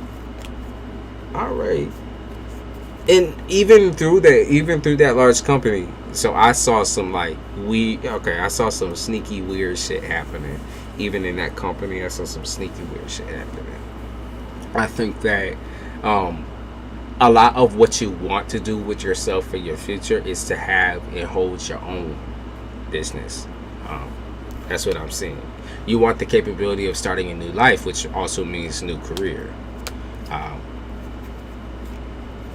You want to tell everybody, essentially you want to tell everyone right now to go fuck themselves. You hate everyone. You feel like, even in that even the career situation, that everyone has done you dirty, has done you wrong. And I do feel that way. By the way, I do see people moving the strings. I think you're trying to start the new adventure type shit. So I think that's actually going to start online, some type of online social media presence. Now, where you start is all completely up to you, but like I said, it doesn't have to be mediumship or nothing like that. I'm trying to think of what else here, because they're talking about a business for sure, and they're talking about it having a appeal in like the self-care route. People taking care of themselves. So maybe it's like you're making a product. Could possibly be a product. Because I keep picking up on that. There's like scarf, necklace, clothes. Some type of product here. That you start as maybe a hobby here. Could be a hobby at first. It's something so positive, though. I feel like it really helps you get out the stress. You know how some people say, like, when they do, like, the fucking dishes or clean, like, it relieves them of stress, like when they clean and shit or do the laundry, whatever, because it's something that's so normal for them that, like, it's just easy and fucking breezy. Like, it feels good. There's almost like a dopamine level to it, and that's what I feel like you're going to be doing for people. Is like, it's this dopamine, you get a dopamine hit from it because it's just so easy for you. Now, it could be because they talk about health here, like I said, healing people, health. So it could be healthcare of sorts. But it helps people. I can see mental help here. Like, it helps put people at ease, whatever you're creating. Okay. So if you are wondering on whether you want to start your business idea or start your hobby, it is happening this year. Your workspace or whatever you're trying to build is going to happen this year. Okay. Right now, currently, this month, I can't say that you have the actual patience to create for anyone else, but I say as early as next month, May, I could see you maybe focusing more in on maybe I want to build, a business around this. Maybe I want to start candle business, decor. Yeah, and I see people fucking with this, by the way, because you invest in yourself. Okay, and you actually invest the time. You take the time for your creations. I do see that popping off, actually. It would be this year, as early as this year. I would say if you're looking for like a time frame and when your shit is actually going to be starting to gain traction, I'm going to say Scorpio season, so around November and December, so end of the year.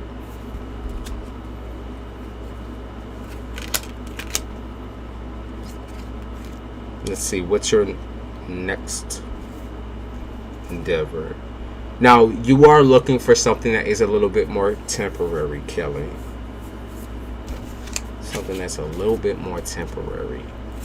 At least to get yourself off the ground, because you do, like I said, you do want to invest in yourself. You do want a vacation of sorts.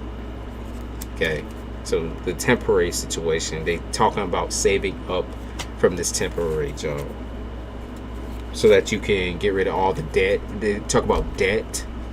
So I don't know if debt means like rent or paying back something, but they talk about some sort of debt that you're going to be fully paying back within the next 3 months. Started cleaning for some clients, but I also make holiday decor. It's my help. That's awesome. It's different holidays. Yeah. I fuck with it. My family's that type. Where they want all the motherfucking decorations. I just be like, I'm of course always the one who be fucking putting that shit up.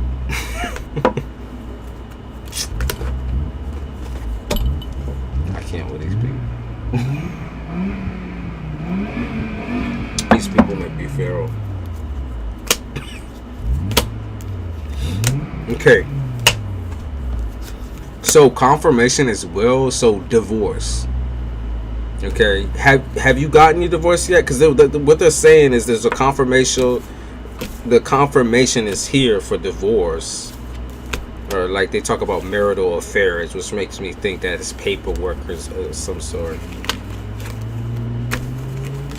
If you was wondering about that as well, that's going to happen for sure this year. That all that's going to end this year, or all contact with him is going to end this year. Okay. All contact. That's going to end this year.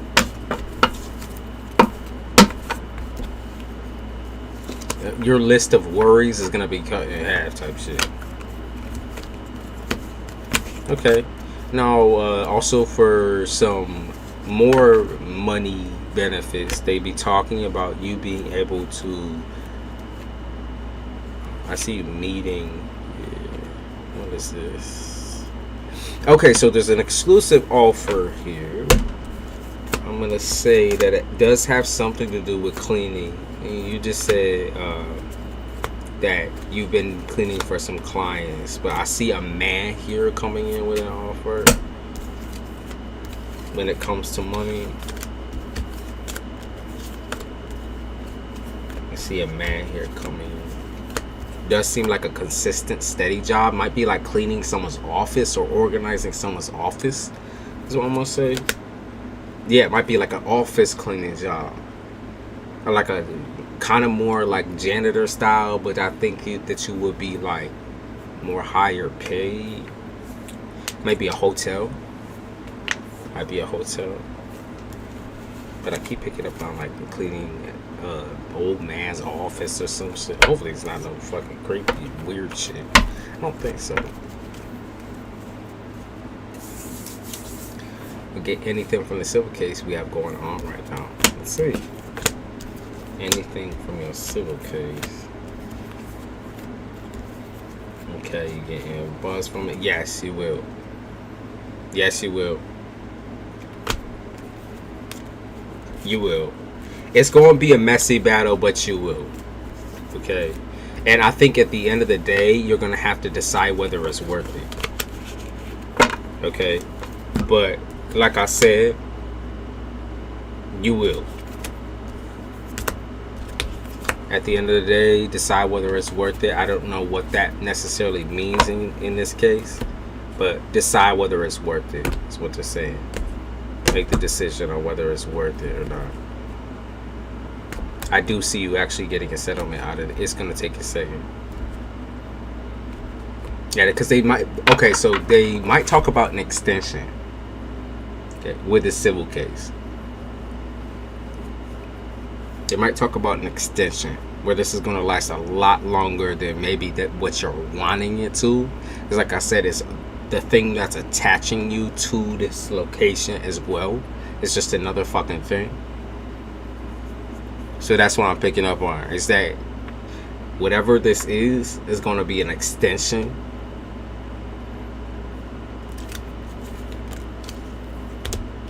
You will get your money back eventually here, though. In this particular situation with the quarter. It's just, you gotta make the... I think it depends on a fucking decision here that you have to make.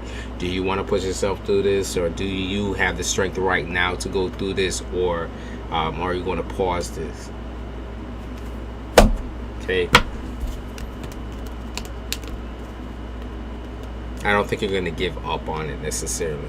I just think it's hard to cut this into what you're having to fight right now. We have meditation. Mediation next month, and I fear I'm going to get screwed on this. Oh, let me see. I don't think you will. I don't think you will. I really don't think you will. They talk about proof that there's change, or like changes have been made. That's what they're talking about. How there's proof that they can't possibly like put you in this situation or frame you or whatever. That there's proof that there's been changes made. Proof that there's been changes made or alterations have been made. So because of this proof, I don't see you getting screwed on this, okay? I don't see you getting screwed on this. I think it's gonna just extend, and it might also extend past your fucking bank account, and so you might end up getting cold feet on that. But like I said, it's all within your choice. You're gonna have to, you know, make that decision on your own, because I know where you're at right now mentally and emotionally, and you might not be able to tackle this right this minute, okay? Might be something that you have to push off, but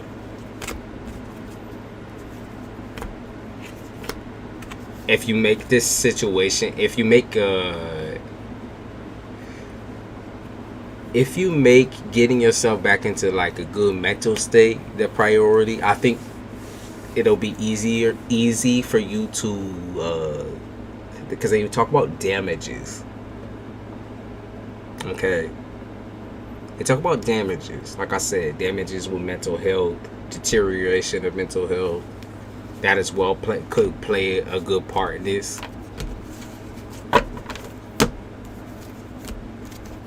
That's gonna take a while, man. I see this taking some fucking time, man.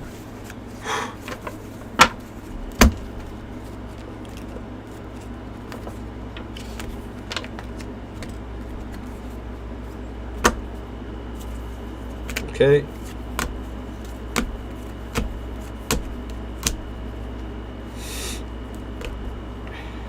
Is there anything else that you wanted to know about?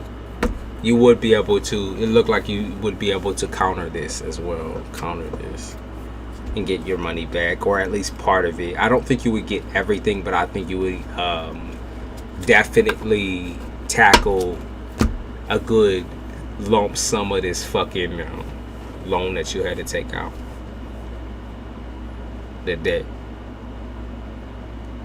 It's heavy because I think that you have this kind of like idea in your mind that like you're going to be staying in this area for a lot longer than what I see you staying in this area for.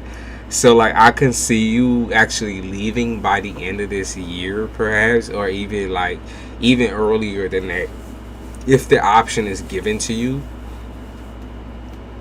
I'm saying like it might be in between that. You know, do you want to continue this case and fight for this case, or do you want to move? You know, it might be something in between like that, where you kind of stuck at a crossroads where you have to kind of like fight yourself a little bit. You're like, do I want to go, or do I want to deal with this situation? Do I want to move on to like my next chapter, or do I want to keep fucking fighting with this? Tussling with this? Because if you give in, you essentially know that you're going to be giving into a world of debt. But there also might be another direction here with this case though that you can take, suing for damages, emotional damage especially, because you have right now you're trying to live your life right now. You know, you also are trying to work. Like there's different things that you can sue for or counter for where you can get this money back. Absolutely. It's just gonna take that time, man. I think you can't rest peacefully until you know that this situation is done, honestly. Okay. I see a new home coming up, or a new living situation. I see it like very clearly. Very clearly. Yeah, I see you picking up your shit and going.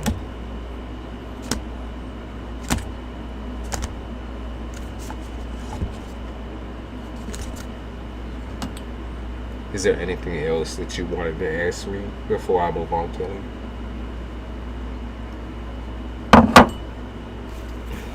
By the end of the year, I'm going to just tell you this. By the end of the year, a lot of this shit with this fucking situation with your husband is going to kind of come to I think a boiling point. It's going to come to a climax in which you're actually able to, I think, gather enough strength to tell him off, tell him about himself, and completely cut him off for good. I think that you're going to go through this path of forgiveness that you never really thought you would. I think the hatred that you're carrying right now, can be like a catalyst for something even bigger. Okay? I have thoughts of leaving the state and starting all over. That's what I mean. There's so many different options here right now that you have to kind of sit down and think about. I think writing some of the shit down and your thoughts on what you should do next and what you feel like is best for you, that needs to be said, and that needs to be like put somewhere. Because if you keep this shit in your mind, you're gonna blow up. That's what's happening with all these emotions and shit.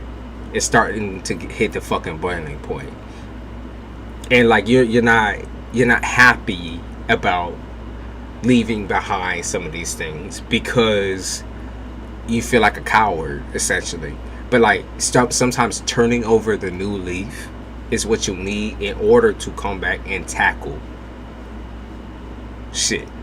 You know what I mean? Tackle it from a different direction, a totally different way. Not even down the same motherfucking road. You'd be a completely different person. You truly would be. I think you should give yourself that chance. I think that's exactly what you've been needing. I think you deserve peace. You deserve love. You deserve peace. You deserve appreciation. These are things that you deserve that you haven't had. And so, like, teaching, I think a part of your new job, Kelly, and that's why I feel like you might even get into being a spiritualist or someone who helps people with prayers and manifestation, because what I saw most of all, a part of your new job will be giving people something that you never had. That's going to be your job. Giving some people some type of joy or serenity that you never really had. Okay? That you never get, like you haven't had this shit for a long fucking time. And I feel like you want to be giving that to other people, maybe through talking about God or talking about spiritualism, religion, you know, whatever you fucking believe in. That's going to be your focus. Giving the people a way to vet and balance their lives through using something that's what the world views as unconventional. But honestly, let's be real, tarot and shit is fucking healing. Tarot can be very fucking healing. Sometimes that third person perspective from someone who isn't a fucking shrink or a fucking medical professional trying to take advantage of you. Sometimes these things just coming from another person, a real person, is just as helpful, you know, just as healing. Yeah, they talk about mood. Okay, so they talk about your mood completely shifting and changing by the end of this year.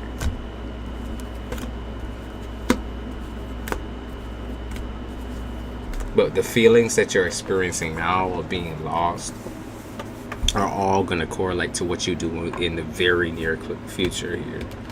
And like I said, that's why I feel like you're going to be a spiritualist or some sort of a psychic. Or you're going to help, like, possibly even groups of homeless or people who struggle with addiction problems.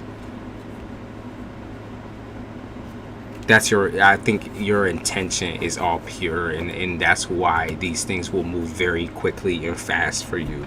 That's why turning over the new leaf actually becomes incredibly easy. The hardest part will be battling yourself and fighting that fucking fear of, like, leaving certain things behind physically. Like, you still have things here.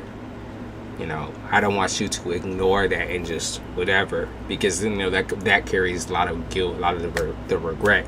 You have to be certain on it. Okay, when you choosing that new leaf or you choosing to walk away completely, you have to be fucking sure on that shit, certain on that shit, and know that you're doing it for the betterment of you and the people that you love. Okay, it is still a sacrifice.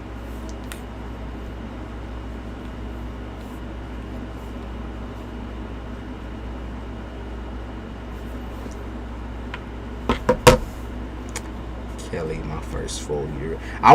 Okay, and before I move on, and I know this has drawn out, I want to give you some oracle cards. Okay, Kelly, I'm going to give you the oracle cards just because I feel like it was a full reading and we need to see where you're going to be at. Skim the surface a little bit here. Let me give you 2 oracle cards. And then we'll move on to who is next.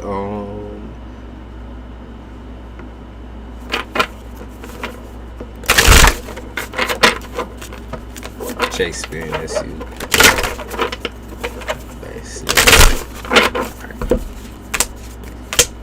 Oh shit. I don't even need to really fucking read these cards out.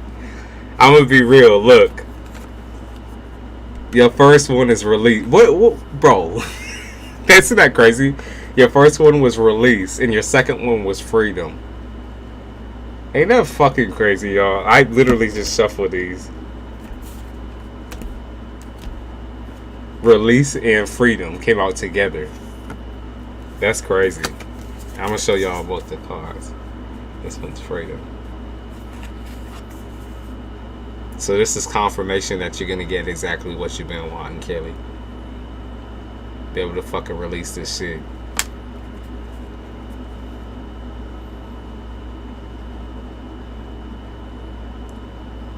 Release and freedom, one right after the fucking other, and I shuffle this shit. Crazy.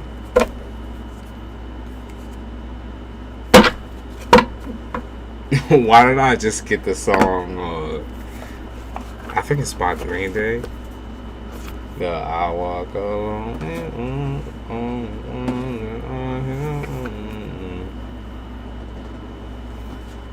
What song is that?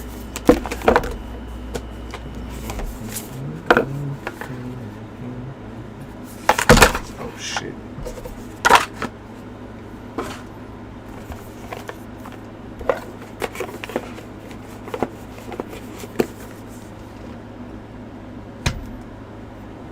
Oh, I remember. It's is it Black Boulevard or some shit? I don't know, or something like that. Or something. I don't fucking know. Sunset Boulevard, is that it? What the fuck is that song called, dude?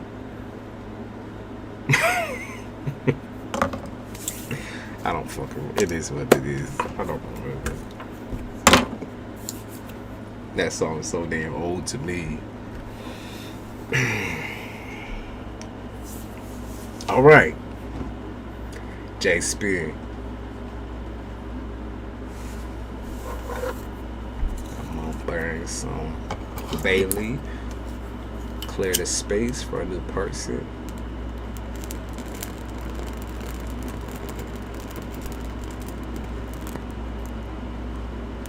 Okay, Boulevard of Broken Dreams. All right. I was on the song.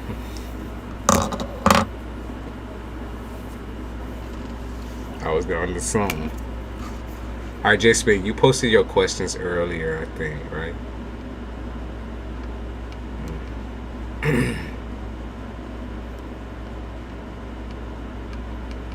I think you did, right? Okay, I got it.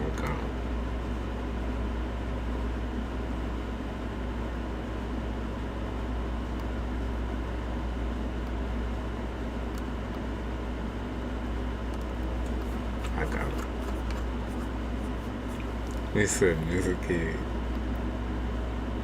It's called Boulevard of Broken Dreams by Green Day.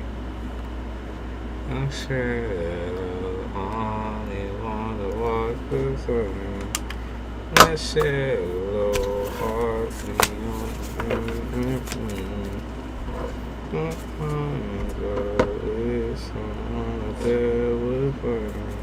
Tell them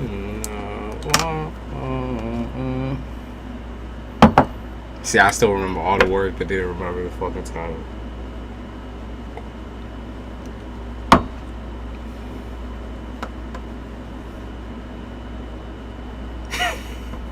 I can't remember the fucking title. Alright. So, is Antonio coming back? He is a Capricorn. Oh, you're opposites. He is a Capricorn, I am a Cancer.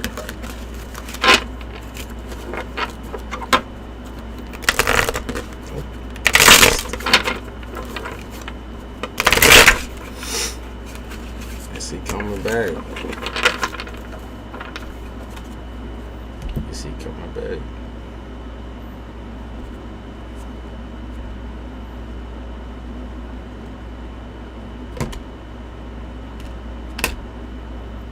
Okay, so interesting. I don't. Okay, listen. Okay, so the plea that I'm hearing from his side of the story, right, is that I don't got time for this shit. That's what I literally heard. I don't got time for this shit, so I'm out. And so naturally, I could say he's not coming back, right? But why do I see him somehow still entertaining you, even though, like I said, I don't see, man, I just don't see the closure here. I don't see the closing of a connection just yet. Because you're like, oh, why do I still love and miss him? But at the same time, I think he doesn't even fucking know how he feels about you. He spent so, like, on and off, like, so much time on and off trying to think of a solution or figure this out. I heard let the door hit you with a good Lord split you. J-Spin. J-Spin. Is that what you said to his ass? Like, change. Oh man. Okay. This is what I don't get about you, J-Spin, right? You are so sweet to consider that this person's feelings, right? But have you ever like really looked at him? Has he really ever fucking considered yours? I feel like this nigga shows up and shows out and then fucking boogies away type shit. Like, I feel like he runs away. I don't think this nigga's ever really considers your feelings, ever. Told him I never want to see or hear or speak to him again. I'm gonna be real, like I said. Whether he shows up in like a verbal way or not, I can't really say that, but I do see like stalking or in some type of way I see him watching. Look, I even just fucking picked up the card. That's scary as shit, right? I just picked up the fucking card. But I see some watching happen. And I can see this situation eating you up inside, because I think that you really thought this could go somewhere big. You thought that, like, in a way, you're sad because the hope that you had for this connection was almost more than the connection was. Okay, like you had hope for something that could have never evolved into what you was wanting. You was wanting so much from it. You milked it, right? You milked it until it hit a point of like no return type shit. Cause this dude don't fucking change. He might be able to boogie up in the bedroom, but when it comes to emotions and shit, he, like I said, there ain't nothing there. Like, is love a part of the condition? Absolutely, but like, his version of love, his fucked up skewed version of love is very distant. Very, like, it's just that abandonment shit. It's very distant. Very cowardly. Run with the tail between your legs type shit. You know, I keep picking up on how he has a very karmic way of loving. It's abandonment. It's like observation. He loves to see how you're going to react the next time that he walks out on you. Or see how you're going to react the next time he fucks with you. Fucks with your mind, right? It's that type of shit. And I don't even pick up, I don't pick up on narcissists. If anything, I would go as far to say it's like, you said he's empty, which makes sense to what it was with what I was about to say, which was like sociopath. I don't even think he thinks about himself. I'm gonna be real with you. I don't even think he thinks about himself, and I think that's half the problem. Is that if you don't give a fuck about yourself, how the fuck are you gonna care about anybody, right? Because you're sitting out here insecure, feeling belittled, feeling small, feeling like you nothing, and naturally, you know, that's how you treat your fucking partner, like they nothing. Like, are you a fucking vampire, nigga? Like, dude, this dude will be walking behind you like you're a fucking ghost and shit. Like, that shit is embarrassing. Like, to me, I view this as like, this is his easiest way out of a relationship. Breaks my heart for him. But why does it break you? Why are you placing your emotions in his clutches, right?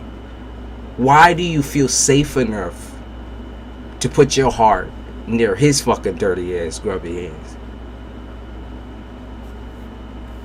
Right? When the reality, I think once the reality sets in that you yourself have spent more time trying to get this man to love you, and you have getting yourself to love you. Okay, you spent more time on this man than working on yourself. Like, well, he had the chance to show up and show out and you know, kind of be a statement piece of your life for a little bit. You also forgot to be selfish in the means of caring for yourself. You know, he got you to open up in certain ways, but that's really all he did, though. It's like he got you to open up, right? But he didn't never fucking open up. Like, he never did. He never did. He fought you. It's like he literally fought you. It's like everything was just another fucking question. Like, nothing added up, right?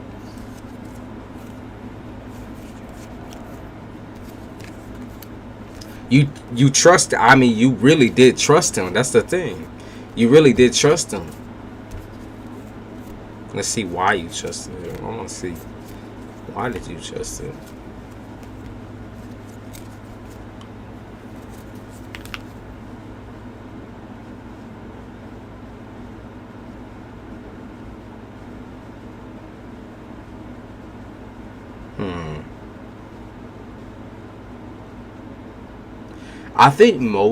I think mostly why it would be like some of these conversations that you've had with him, it's not like he's brought them, like, this might be the first person that you dealt with that never like threw any of your trauma back in your face. I'm gonna be real. Like, as far as like talking shit about you towards other people, I don't see you necessarily that happening. Okay. Now, he might have thrown it in your face in another way, but like I said, I don't think he's ever spread anything about you. I don't think he's ever like manipulated others around you. But I do see him having like more like low life behavior, so he wouldn't even be around your peoples in the first place. He disagrees with your peoples and doesn't like your peoples. It's like he's never going around, I don't think, consistently backstabbing you. Perhaps it's like he backstabs you less than everybody else. That's what happened. Less than everybody else. It's like everyone else has hurt you, and he came in with a little bit of less of that backstabbing behavior. And then that was what was like, oh my God, it clicks. Like, this person could become something good and grand. But like, that's the thing. If it leaves you with questions, like, he could become something good, but what do I do for him so that he can love me correctly? So that I can give him the fucking bird's eye view, so that I can give him the fucking tutorial and the instructions. Why would you need to give this dude instructions to you if he was actually trying to sit there and learn you and love you? If he was not sitting there trying to understand you, why did you even give it a fucking shot, right? See, and this is why I say you can't even really beat yourself up, because at the end of the day, I think that you are just a lover. You're not a fighter. You don't have the fight in you anymore. Okay? I think a lot of what y'all faced in the end here was a lot of built up frustration. And so, of course, you tackled it, but you still ended up choosing yourself, which is good. You know, that part's good. You're not gonna fall out of love with the idea of him yet, though, because I think the idea is still stuck in your head that somehow you can save him, somehow a fucking superhero, maybe he'll come back around and he'll be an entirely different person. It's impossible. It's not gonna happen. Okay? And while you're in these throws, I'm just letting you know, like I said, he's watching, He's looking at you. You're watching social media or whatever you all got communication to. He's watching you. He's watching you. Doesn't mean you need to take him back. Doesn't mean you need to say anything to him at all. In fact, just pray for him. Type shit. You know, I'm not. Just put a little prayer out there. Put a little prayer for real, because this situation has taught you that your patience and your love and your kindness can only go so far. You cannot change. I heard this is a man's world. Man's world. No, I think that you cannot change somebody who is a fucking like automaton, right? Like, you can't change a robot's mind. Like, a robot is gonna be the robot. They came here, or they came here on the planet. Maybe he is a fucking alien. I don't know. He act like a space cadet. I'm saying, does he pop pills? Can I ask you that? Because the way he be acting is not someone who's just always sound of mind. And that's why I was like, initially, when I saw some of this like colder behavior, this darker behavior, confused me a little bit. Because is he someone who pops pills or like takes something regularly?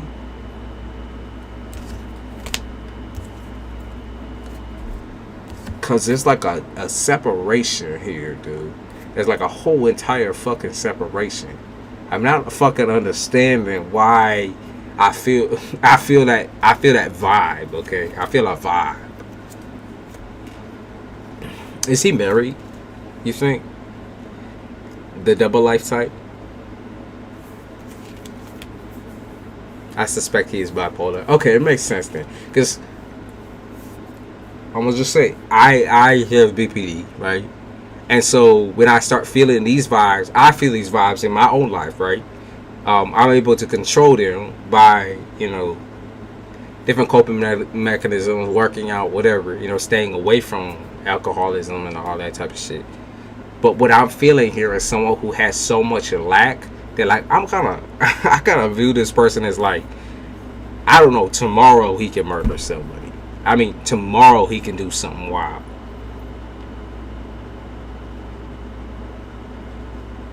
Tomorrow he could do something, like, for real, bad to somebody, get physical with someone. I don't mean physical by fucking, I mean physical.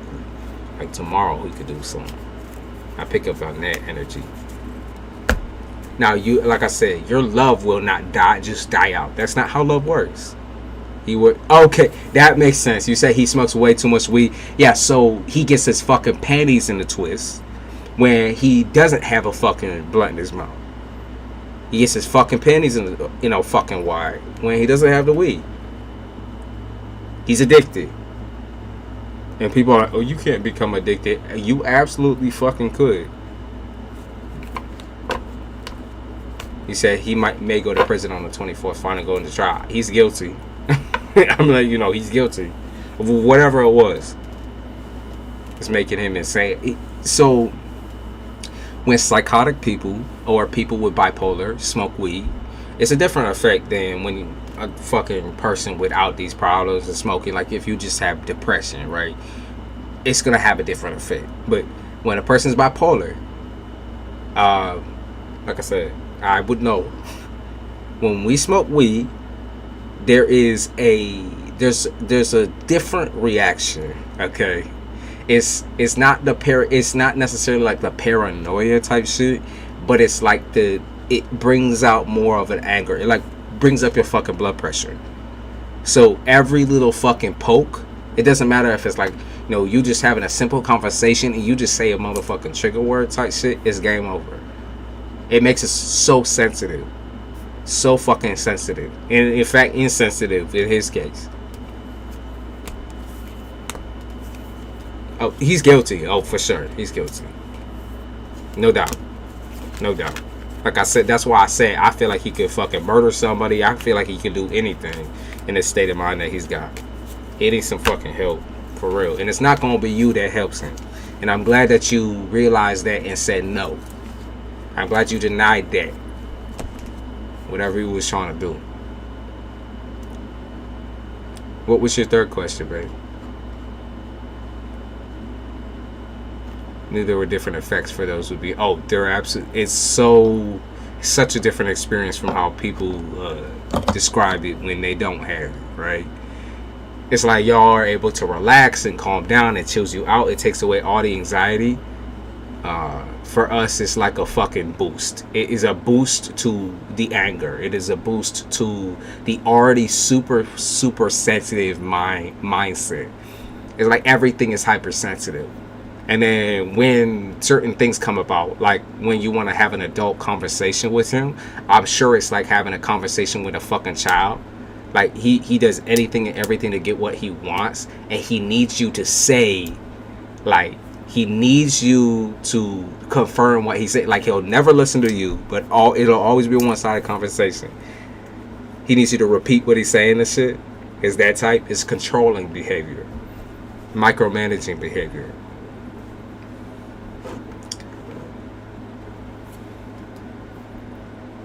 That's the similarity with borderline and bipolar disorder. New guy William, he is also a Cancer. Oh my god, also a Cancer. You in Cancer? Cancers and Capricorns. Yep, he's always right. I can't feel anything for him because I'm so hung up on that. Are you? So this is what I'm gonna ask you, Jasmine. Right? Yes, you are still hung up on Antonio, right? But is it possible that you're kind of like you're blocking yourself off and kind of like rushing things over in your head and saying no just to say no? You know what I mean? Because you're like, oh, it's not possible for you to add up to this person, or no, it's not possible for me to do this and do that. Yes, that's it, J-Spin. Like, you could say, like, he's gonna say no. You're gonna say that the sky is blue, and he's gonna be like, oh no, actually it's blue gray. It's blue gray. You're wrong, actually. It's blue gray. You gotta say it with me. Blue gray. That type of shit. Oh my god. Like I said, I'm glad I've evolved from that. But that shit is, I can only imagine. I can only imagine.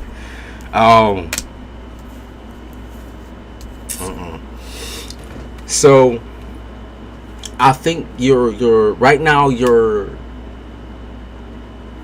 off in your mind, and the reason why you can't feel anything is because you're like, well, there's no possible way that I'm ever gonna feel anything for you ever, and da da da da. You're making a lot of assumptions in your head about, you know, who this person is and what this person is like.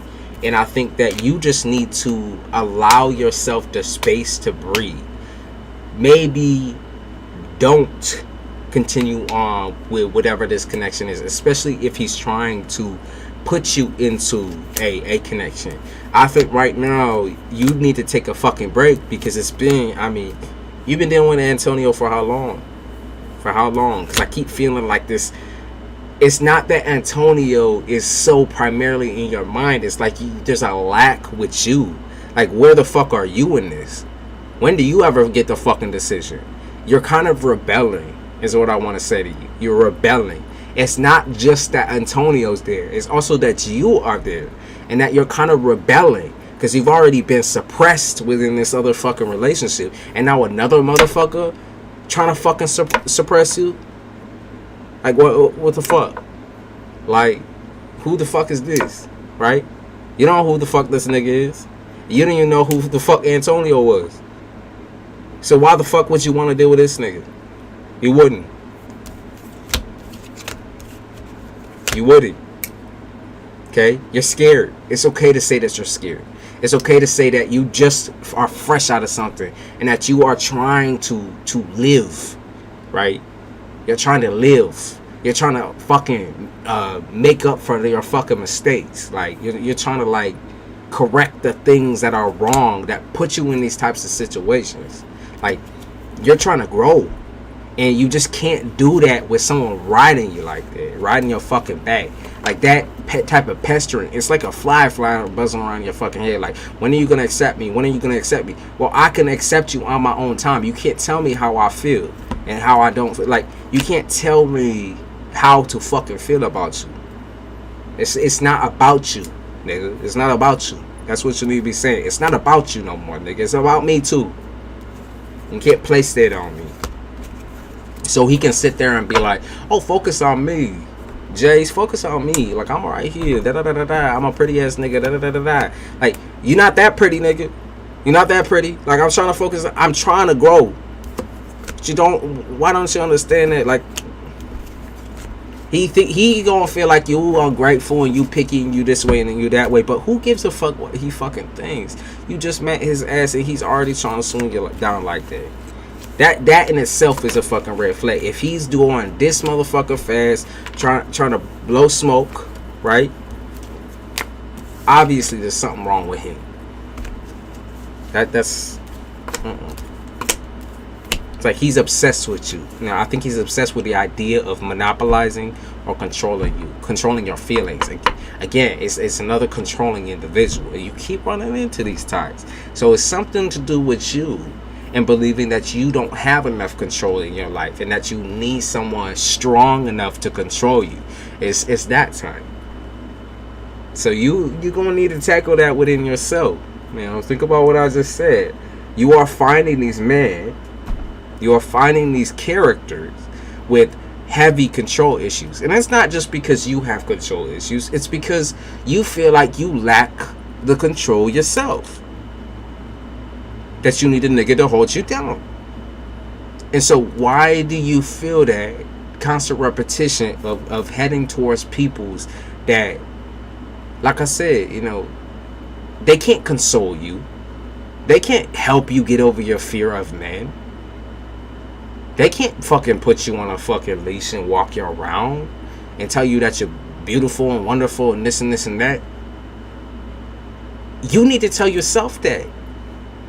You should not be on the motherfucking leash. You should not be doing fucking demon time with these niggas. Because at the end of the day, you have this great fucking... You have this great personality. I can tell you're funny as shit. I can tell you're funny as shit. You're humorous.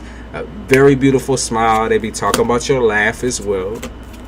Like, you are not a fucking nasty person, you know. You're not even inherently evil. Like, some people just have an evil vibe about them. I get a very innocent, serene vibe from you. I don't get that evil shit. You're not trying to be evil by getting with these dudes. It's like almost like a curse. Like,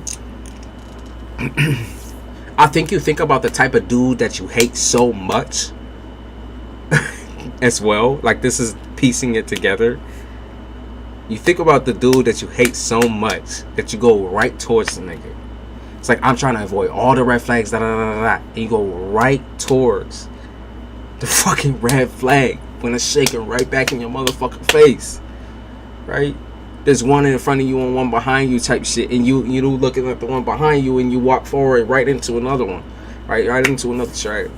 And you try so hard. I can see you trying. So it's not that you're not trying. It's that you need to change. You need to change. You trying to, you need to walk down the other path. Okay. You need to walk down the other path. You can become. It's not a problem that you love to be spoiled within relationships. It is not a problem that you love attention and that you love love. You love somebody who's going to kiss the ground you walk on. It's not. There's nothing wrong with somebody loving you. It's just that there's a difference, a very strong difference between obsession and love. When someone's obsessed with you, they will make it their mission to try to control you. Control how you feel, control what you eat, control what you wear, control who you talk to. Okay? Where you live. Okay, it's all starts. I'm gonna tell you how it all starts out. It's gonna be the nigga that's sending you the fucking Instacart at 3 o'clock in the morning. The nigga that's sending you a fucking bouquet of flowers the next day, and the nigga that be doing the fucking let's go out and let's buy some clothes. Let's go out and do this and go do this and do that. If you can't do any of these things by yourself, And this nigga needs to be there at your fucking neck and hold your hand. And I like I said, I know that you love attention and affection and love, but not that much. There needs to be boundaries that are set amongst you and these fucking individuals. If they're even, I feel like instead of saying individuals, I should have said suspects. That's what I feel. I should have said suspects. There needs to be a fucking boundary though. You are not just some fucking stick to be walked over and dragged around. And you need to say that shit with your chest.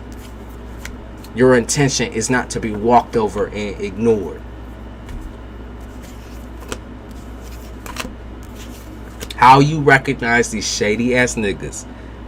The first things that they're gonna be trying to control is gonna be what you eat. Okay, what you wear and what you eat. They're gonna take you out, go shopping. They're gonna take you, suspect, usual suspects. They're gonna take you out to go eat. They're gonna send you shit through the mail, send you Amazon, send you this, send you that. They're gonna start sending you shit. Okay, because first they're gonna try to control you with money, with material. Okay, that's the first thing that they're gonna do is try to control you with material. Be like, oh baby, go get your nails did. Yeah, go get your hair did. Yeah, actually, go get your hair did. That's the first thing they're gonna do. Because they don't believe that you could do that for yourself. They believe you're just some submissive ass bitch. Subservient asshole. They don't think you're capable of taking care of yourself. That's what they're saying by doing all that shit. Spit right in your fucking face and saying, bitch, what?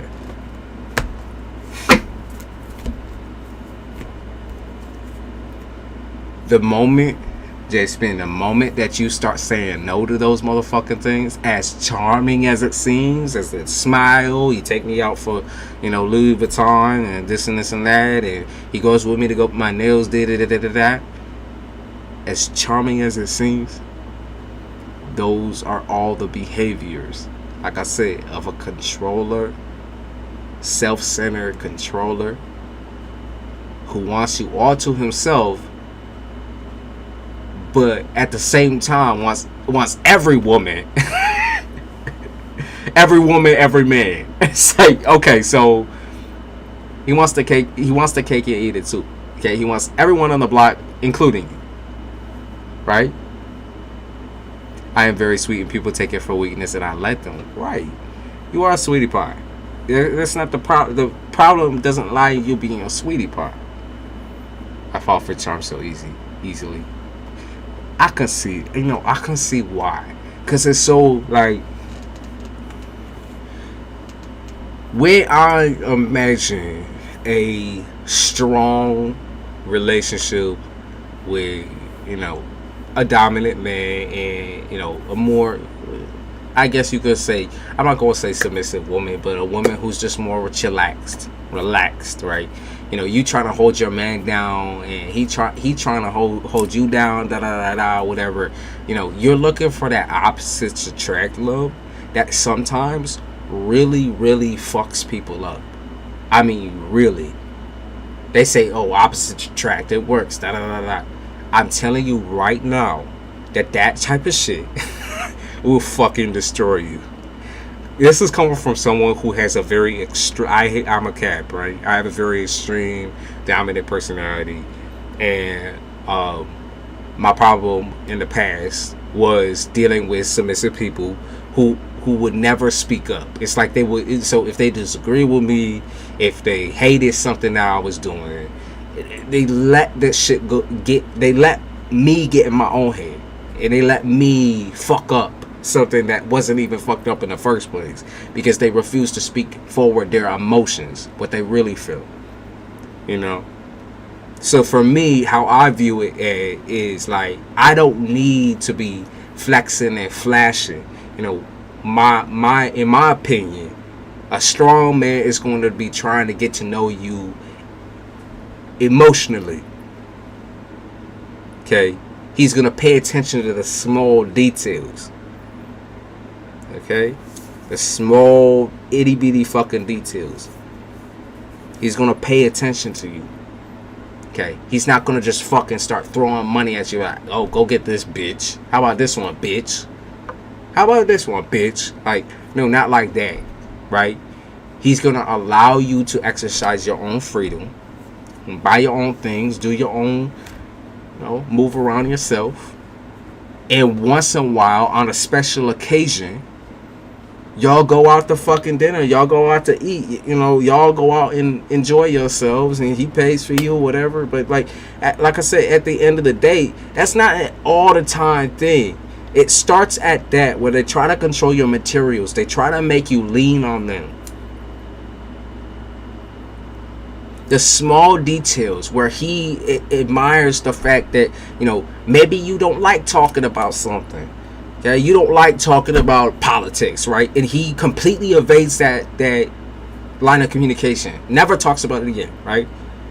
It's like if he can listen to you once or twice and completely just like demolish that line of communication and change the little things and be open to understanding you just as you're open to understanding him, that's progress.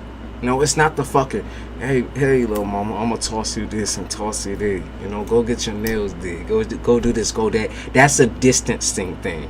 I want you to know that is a tactic.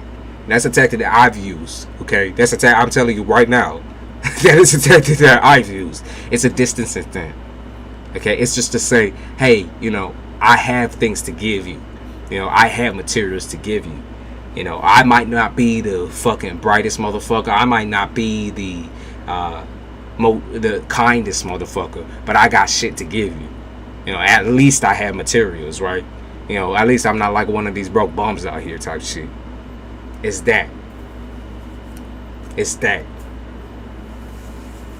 I only learned how fucking toxic that shit was when I went to fucking therapy.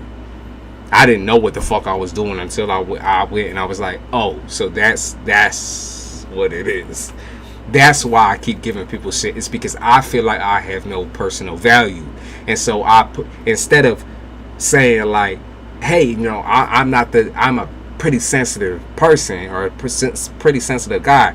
Instead of saying that to somebody, I would just give them shit and keep giving them shit and giving and giving and giving and giving it and suffocating and controlling.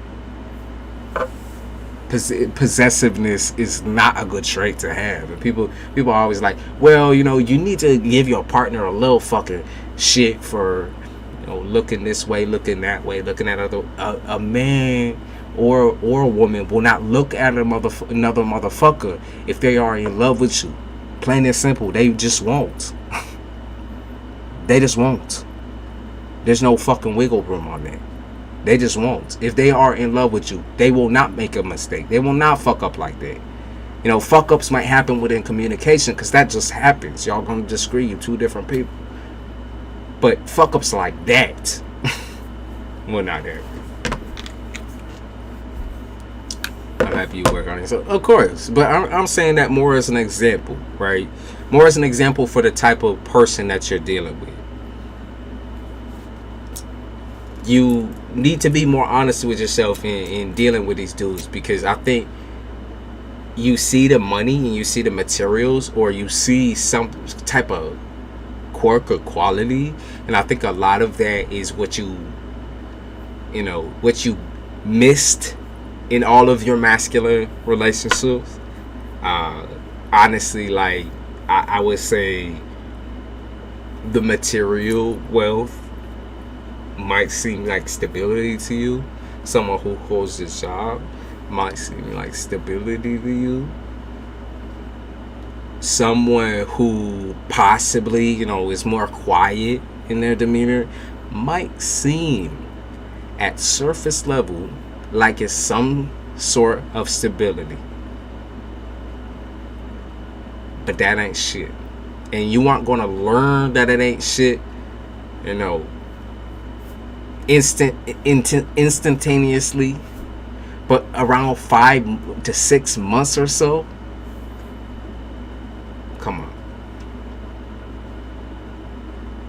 Around 5 to 6 months, you're gonna see all the signs that you need to see. And I know that feels or seems like it would be a waste, but you know, when you talking to one or two people, you're like, that's a lot. You think like that's a lot. Them trying to get to know you, it's like you can't open up the same way to each and every single one.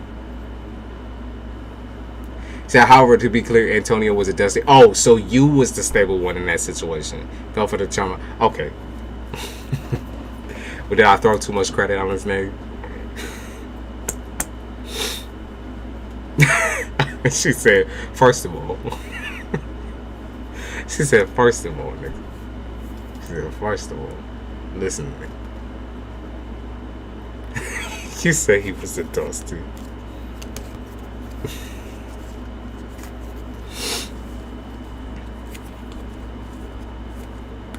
Yeah, that nigga didn't go down without a fight, right?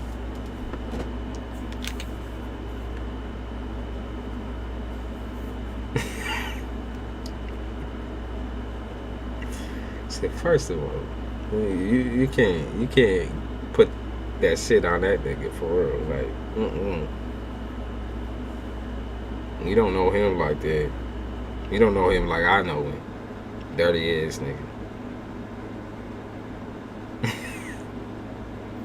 Yes, I know you fall for them. Okay, I know you fall for them because it's easy. Because they easy manipulators. It comes from a deep, deep place of insecurity. It always does. Dusty is a knick-knack on a bookshelf. It always comes from a place of deep, deep insecurity and deep childhood scars. Okay, the shit, those types of men that you be falling for and dealing with.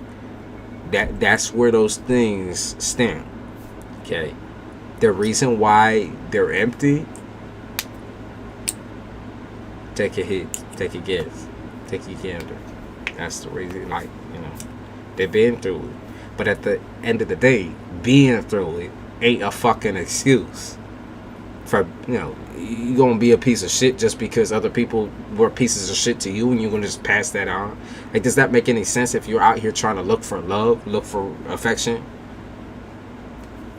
Come on now. Does that fucking make sense? Like, make it add up. Because I think most of these people just got such low IQ. Like, they're just not intelligent. They're not emotionally intelligent, and they're definitely not intelligent just straight.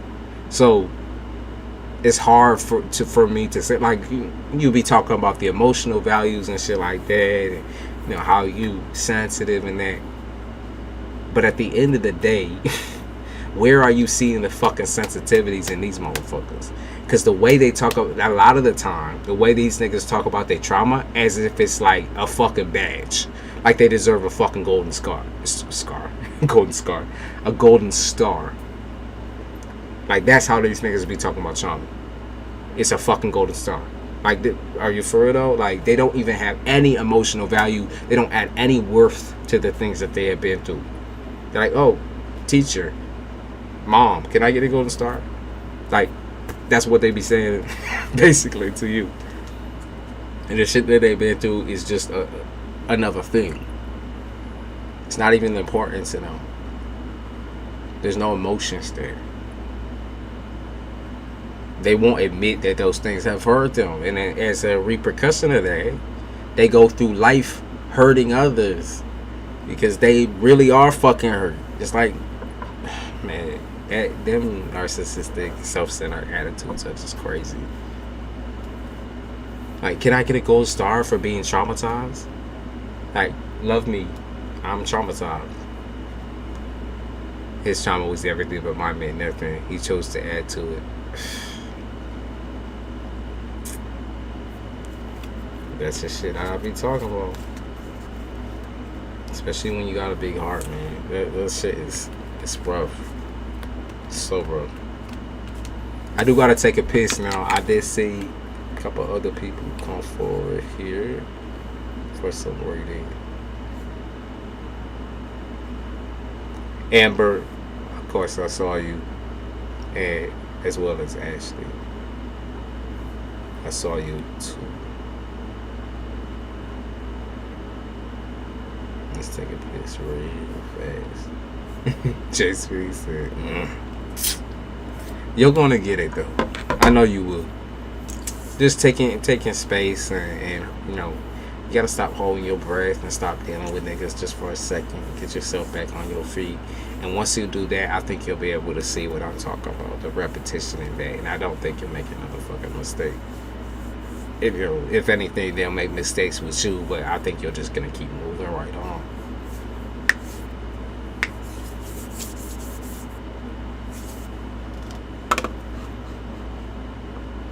All right, those of you that are waiting on that reading, hold up real quick, because I'm gonna take a hot piss and get some water. Y'all don't want to see my lips get crusty. I'm saying. I'll be right back.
some snake.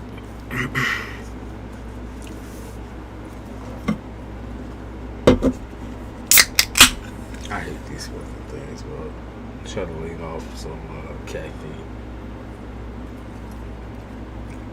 Otherwise, I would have grabbed the Coke. Y'all already know.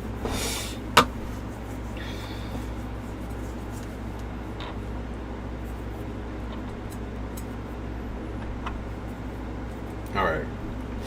So who do we have next? We have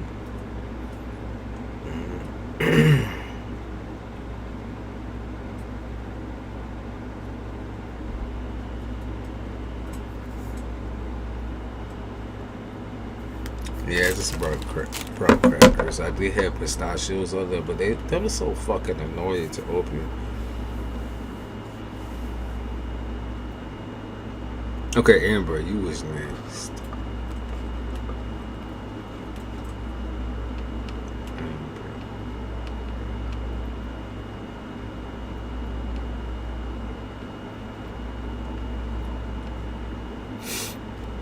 Amber, you still here?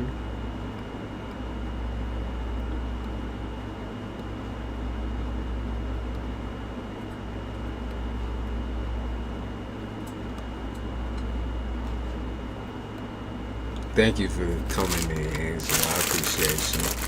I hope you feel better. And go take care of yourself.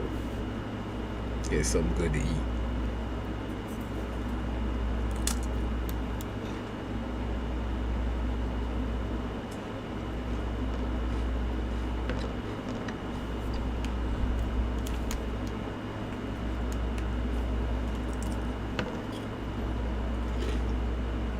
Malibu.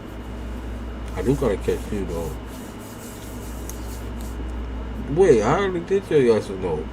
Your shit was just so quick I didn't even fucking remember. Ain't that crazy? I do free reading when I get done with paid reading.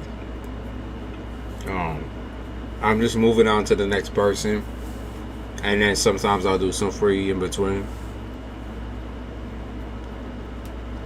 And like I said, if we have a queue, like we got a couple people waiting, then I usually do that first. I do the free.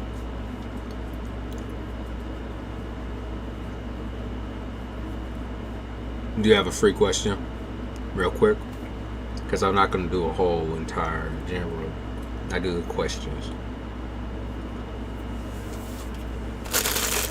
If you have a question, shoot it my way, and I can give you an answer.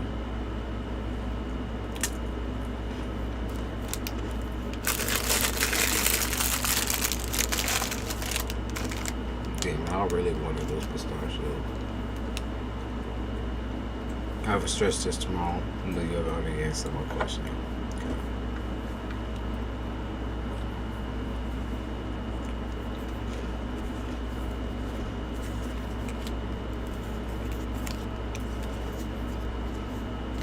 I'm gonna be alright.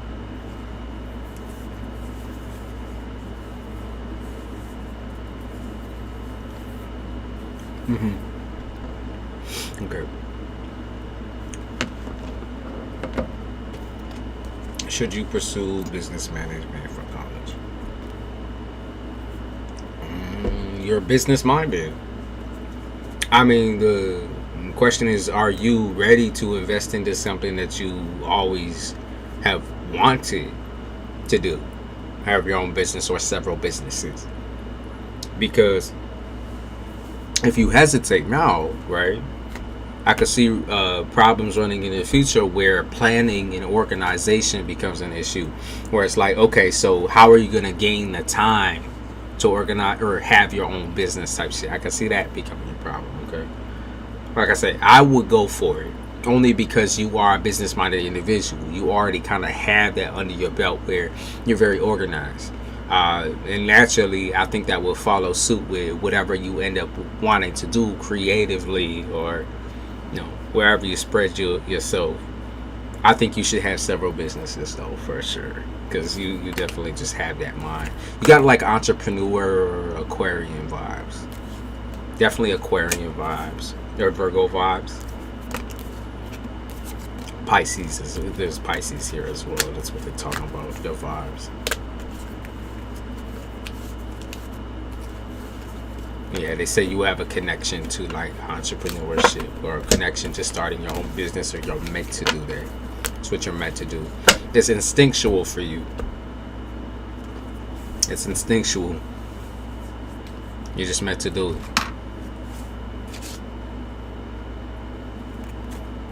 You have to be confident that you're capable, though. You know, what's the point of fucking going towards it if you're not, like, confident in your ability to start your own business?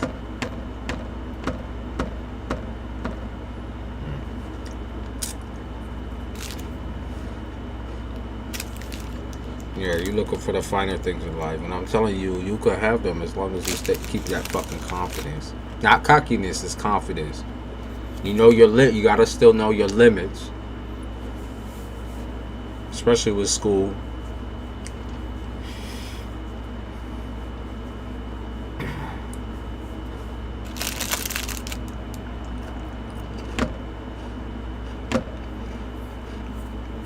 Because I could see some problems here with starting up your own business if you're trying to start your business during school. That's the problem. Not have enough time. Anyways, so this is your question, Marina.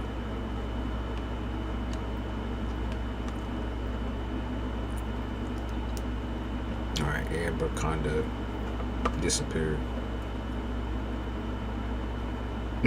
Yeah, they're Ritz crackers. Yep.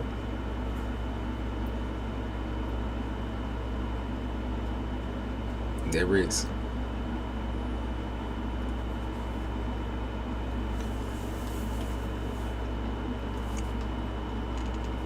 Ashley, you here? You still here?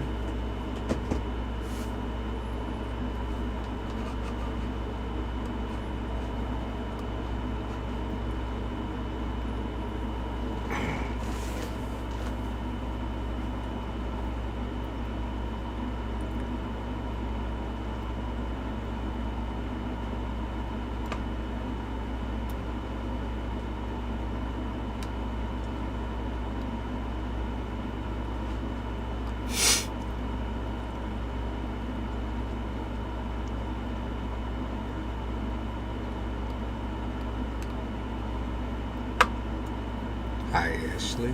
Goddess goes. Is there anything I need to know that's going on around me? I can't see it this time. Let's see. Anything that you do not see going on around you.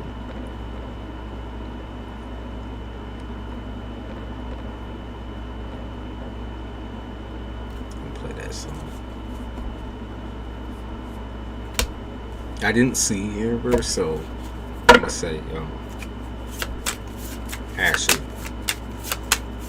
Goddess goes. Amber never responded to shit. Anything that you can't see right now.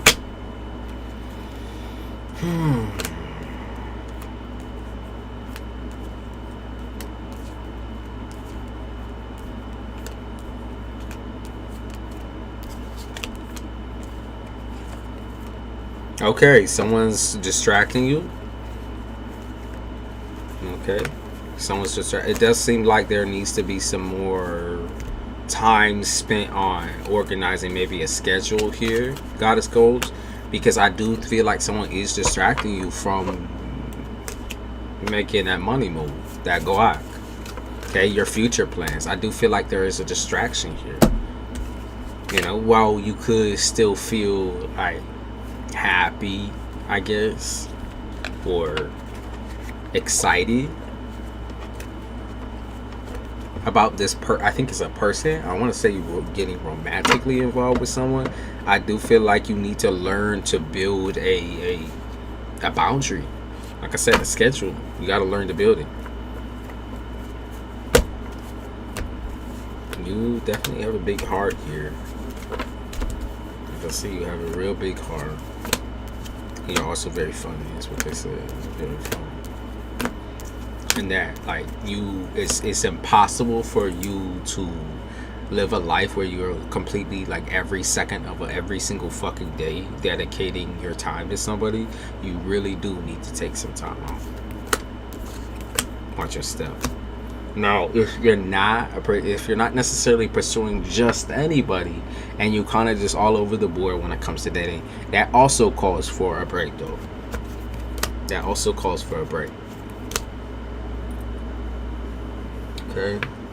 So if you out here, you're still trying to find a nigga, you need a break. You still need a break, though. You know, you still need to, like, you're gonna have time for that, though. You realize that? You're gonna have a lot of fucking time for that. It's just establishment right now.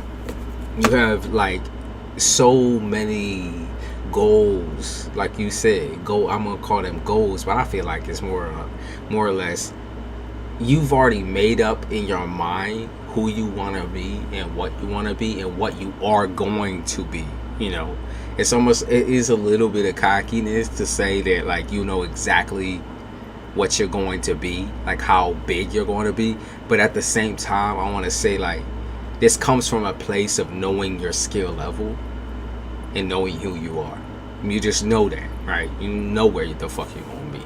So naturally, in order to keep yourself moving and keep yourself inspired and confident, I think to have somebody around you, I'm going to say this person that you was just dealing with projected false confidence. Very false confidence. It was very dangerous and toxic because it felt like a competition.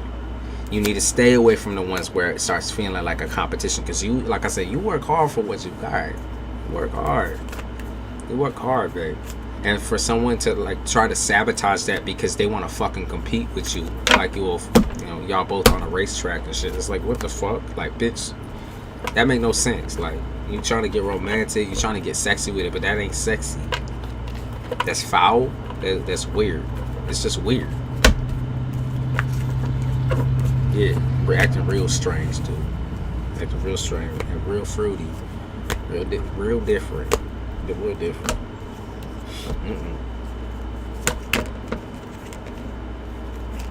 I think you have a. You said he was in competition with me for no reason. I want to see him win too. That's going to be a theme throughout your life, though. I want you to realize that. Because, like I said, your plans are bigger than what most people can imagine for themselves, especially insecure people. And so when you get with someone who's insecure, someone who's not like you, where you, like I say, you know your limits, but at the same time, because you know your limits, you're able to move. I love that Capricorn, like, I'm a Cap as well. You know, this is the same shit that I be saying all the motherfucking time. I know my motherfucking limits. Okay, I know what I'll completely fall on my ass about, fall on my nose about type shit. I know exactly where I need to fucking not go.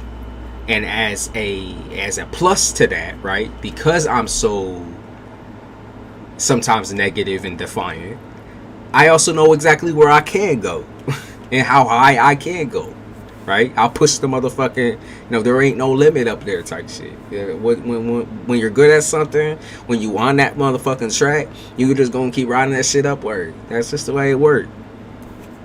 This is your skill level, okay? You're good.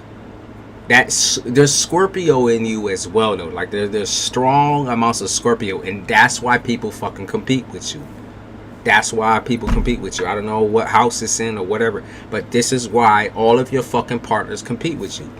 I got the same motherfucking problem. That's what I'm saying. I got the same problem. And you say God is goals. I be saying, listen, fuck these motherfuckers. Take your fucking, take your goals, bitch. Take your goals. Take your goals. Be that goddess. Don't compete with these motherfuckers, okay? These people are not worth fucking fighting against. For real. Don't do it. The moment you find someone of value, they will not try to fight you. They will try to understand you and fucking support you. Okay? Like I said, take your shot, babe. Take your motherfucking shot. 3-pointer type shit. Like, keep these motherfuckers out that business, though. Don't let them out of the court. Push them out. Keep yourself boxed in. Like, don't do that. Now, all them people are trying to do is stir you the fuck up like they're your fucking siblings, dude. Like, Caps hate with people in their business. Thank you. Thank you. Thank you. Jesus Christ. People gotta realize how fucking unattractive that is. It's so fucking ugly. Like, I lose all respect, you know, and I'm sure this is the same for you, losing all fucking respect in attraction to someone because they want to take shit like that. They want to take shit and run with it because they're a pussy ass bitch, and they shit, you know, so far, their head so far up their motherfucking ass. It's like, can't you see how fucking ugly that is? How nasty that shit is? Like, you go from a fucking 10 to being a fucking 0. For real. A 0.5 maybe. 0.5. And you throw that out there because the pussy is good. Or in your case, the dick be good. Like, hey, like, you throw that 0.5 out there. I think even then sometimes we're being a little too generous. But your intention is correct. You were correct on this. This is confirmation that you are correct in your goals. Okay, it's not that you can't have anyone to love. Okay, it's that you need to find somebody who is supportive on your journey versus someone who's ready to fucking tear you down and fight with you on your journey. Like, if it's someone who always thinks they need to be right, if it's somebody who always has to butt heads with you and fight. Was this another, what can I ask you what sign you was dealing with, just so I can get like a little feel on the nigga? What sign was you dealing with?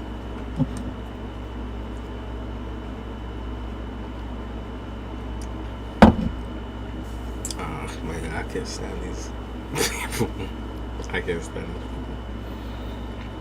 these people. Spirit be showing me exactly the shit that I just with two other. A Pisces, of course. Fits the bill. It's either Pisces or Virgo that wants to do that to y'all. So.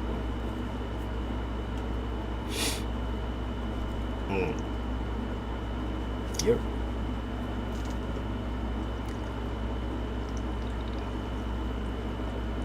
Sorry, I need to wet my whistle real quick. My shit just be a little dry. I'm trying to bring my fucking voice back.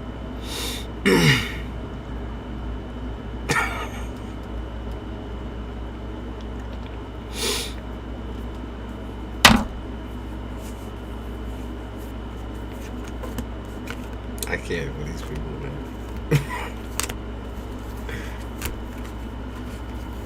But they just kept saying, yes, you are absolutely on the right track. Stop doubting yourself. You need to write your shit down. I know you get off on using your memory, but you really need to write the fucking schedule down on a fucking piece of paper, babe.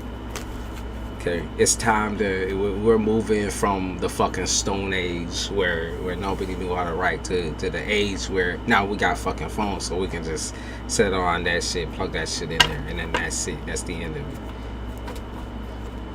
Okay, you are absolutely going to be successful. There's no doubt. You have it all.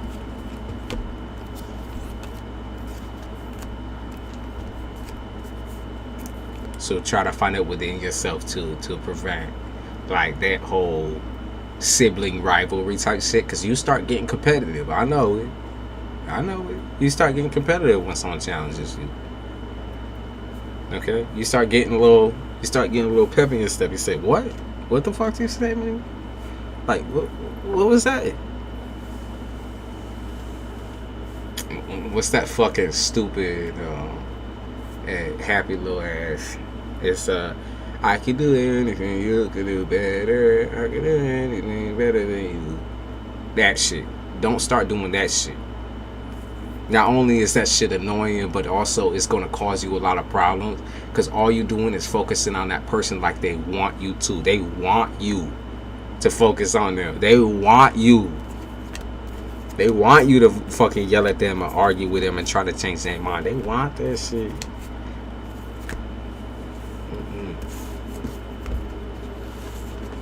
Nasty. I'm gonna give you a hustle card too, because like I said, I feel like you hustling in that money territory. I'm gonna look at that hustle card. Get some money cards. Keep hustling, don't give up. Yup. Don't be afraid to fail. Okay, so initially what you have been doing might not be working the way you need it to work, right? And so that's why we change some things.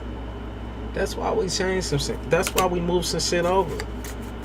That's why we start calculating shit different. I know change is the scariest thing to us motherfuckers. It's scary.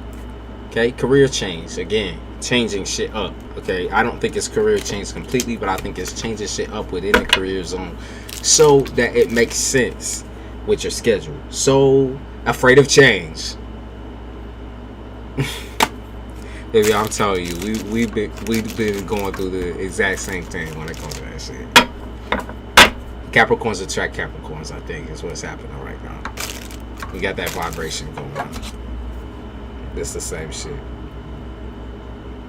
This situation will bear fruit, but you gotta be willing to change.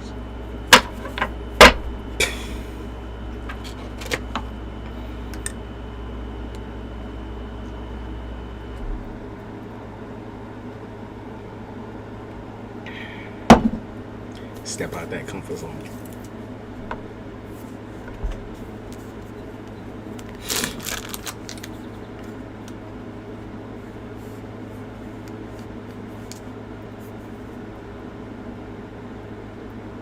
You got this shit.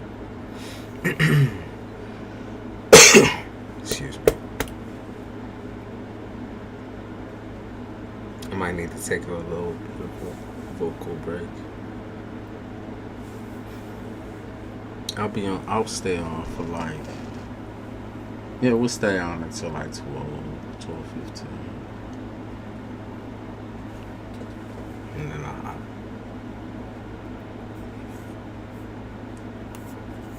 of course, I appreciate you.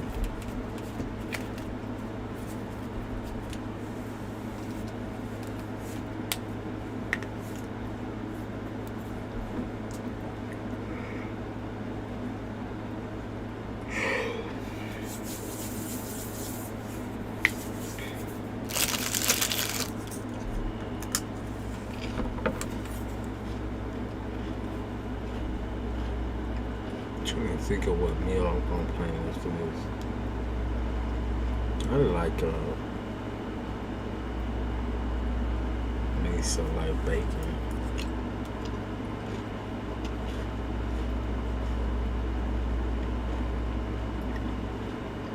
Wait, H Dizzle up in here? Oh, you are. Hi, H Dizzle. Hi. Not even fucking see you. Oh, it's because my fucking camera's in the way.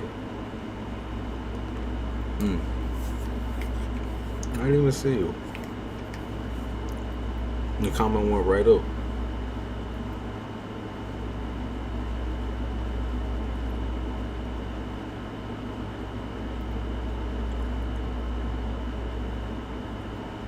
You sound like you're getting tired. I think I just need food. I think I'm starting to get a little bit snippy, right? And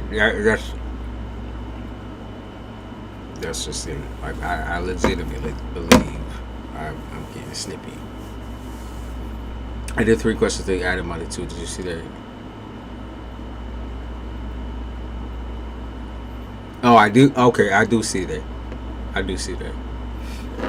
So, what's your other 2 questions? Tell me both of them.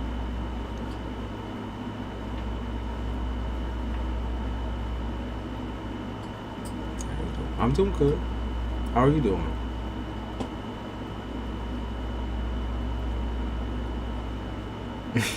I have a snake. It's just not enough.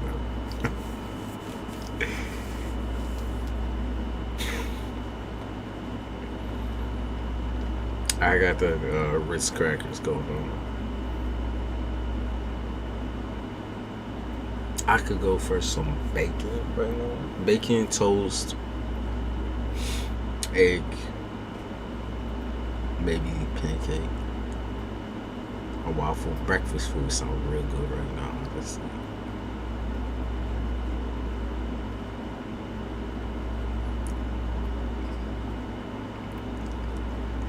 Goddess right out the gate.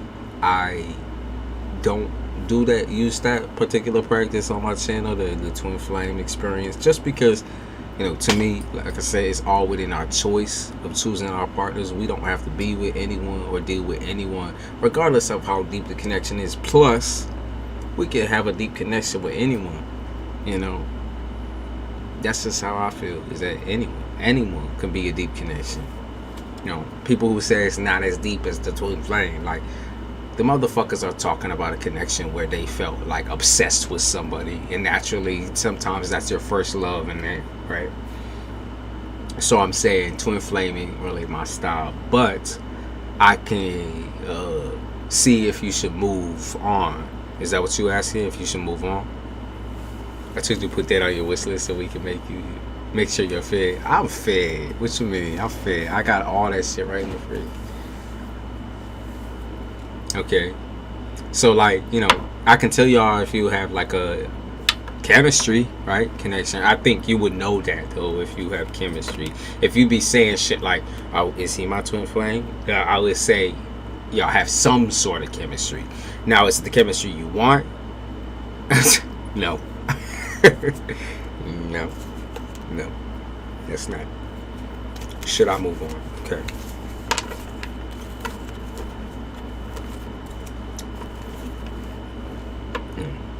Shockingly, to this person, you're pretty peaceful.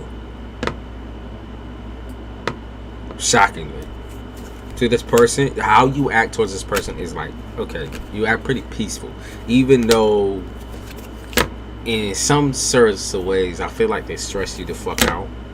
There's certain things about them that stress you out. I think you worry maybe about them, or I don't know if it's because you worry about them trying to take advantage, like you worry about their intentions, or you just worry about them in general. Maybe it's both.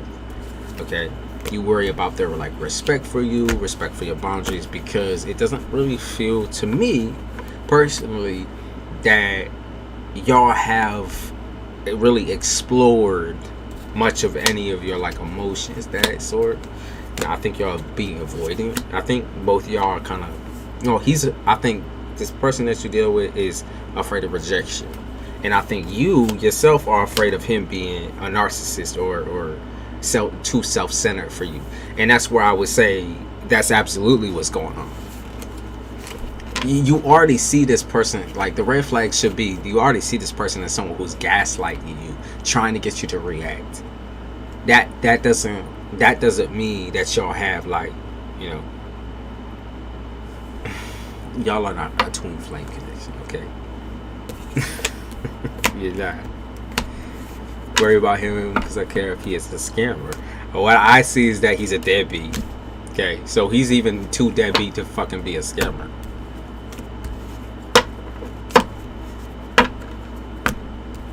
He's too fucking deadbeat to be a fucking scammer. Like, he's too lazy.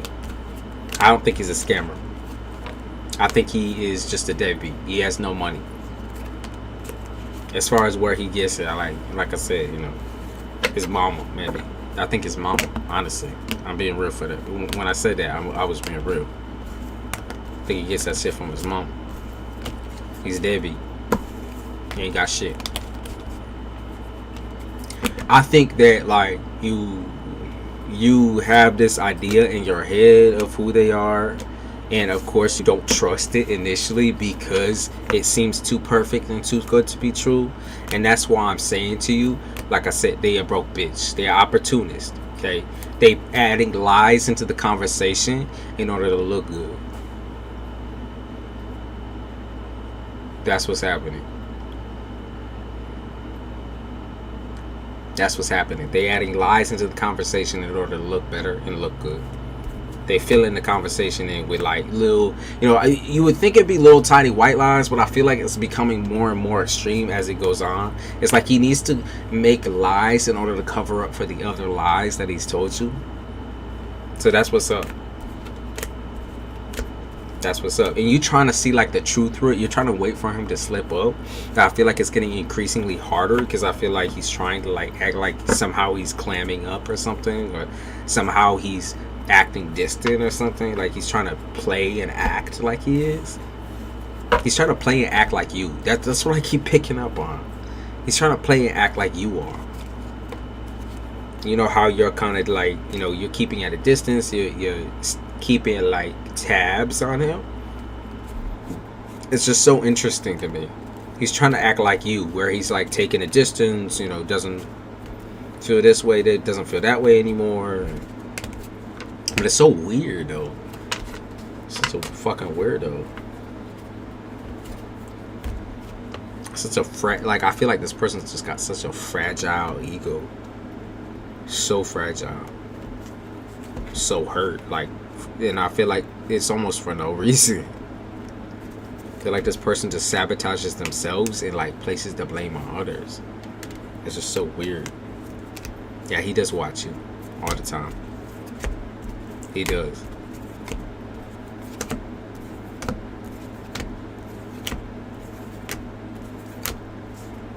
He watches you, and he's also jealous of your confidence to be able to present yourself in a certain way or present what you do. It's jealousy, envy.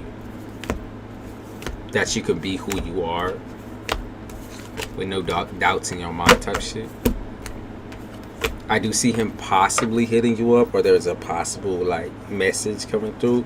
But what I would say is there's nothing good behind this person's intentions. Not at all. They're the same motherfucker, the same bitch. The same stupid motherfucker. The same one. Okay. Did you have one more question?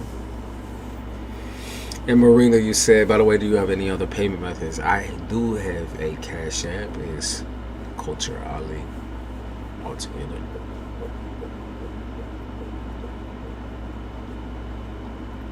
He said, what's crazy when you said Pisces and Virgo? The first question I asked, I'm like, both of them are the mess.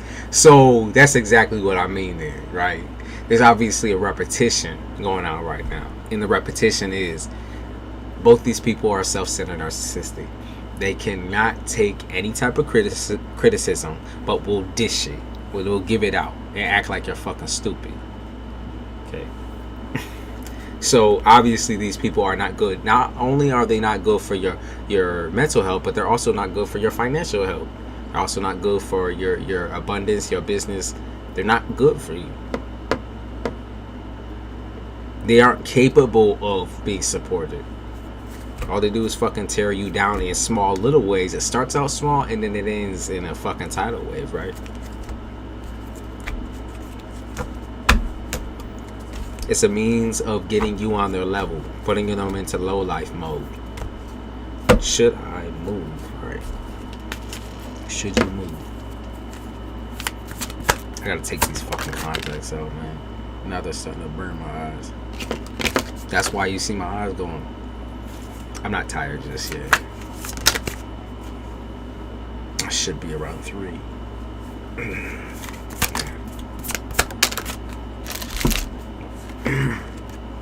Should you move? Pack up all your things, girl.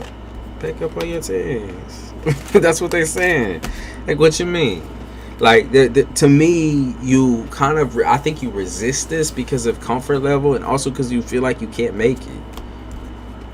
I think you resist it because you feel like you almost like need maybe someone else to live with, or I don't know, or like maybe there's something else that you may be planning on paying off. But whatever you're trying to start, you're not going to be able to start in this area. I would put the glasses on if I did have my contacts case while I was doing this reading, but I don't. It's this bitch ass fucking air conditioner blowing directly in my eye. Made me feel like I got fucking salt in there or something. Like, bitch, stop. Just trying to fucking read. See, y'all hear the anger starting to come out. A little sass. Because my bitch ass is on you. Alright.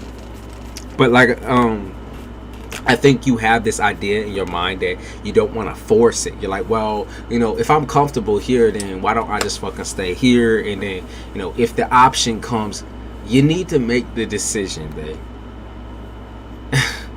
You need to just go. Like, that's what it's gonna take for you to do this. It's to just fucking plan that shit. You know, maybe you fucking plan only 24 hours ahead type shit. I don't suggest that. But I'm saying, that's why we say a schedule.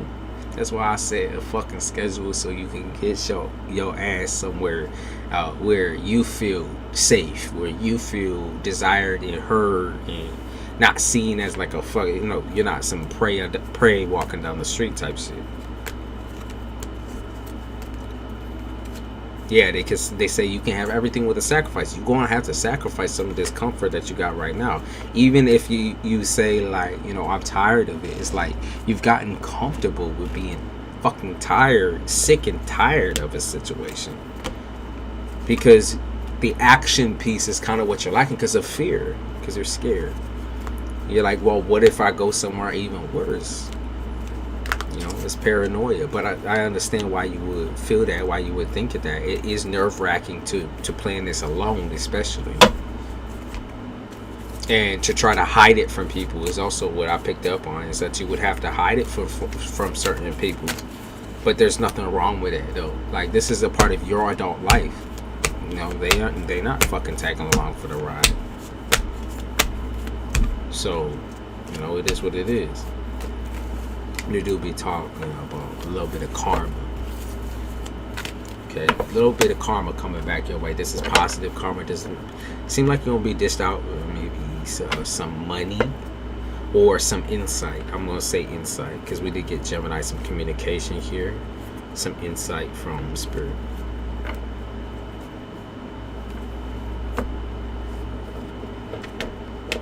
Hiding because they're trying to block me from leaving. And that's all you can, remember, that's all you can do.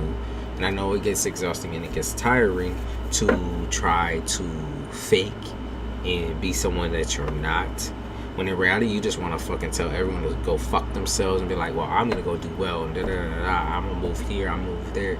I understand that, but like, you just gotta have that fucking plan in motion, babe. You do not want these people trying to fuck up your shit or tag along for the ride, because you know they will. You know, some of these people are willing to sacrifice a motherfucking limb out here to get you to look their way and shit once again. You already know. You crazy motherfuckers out here.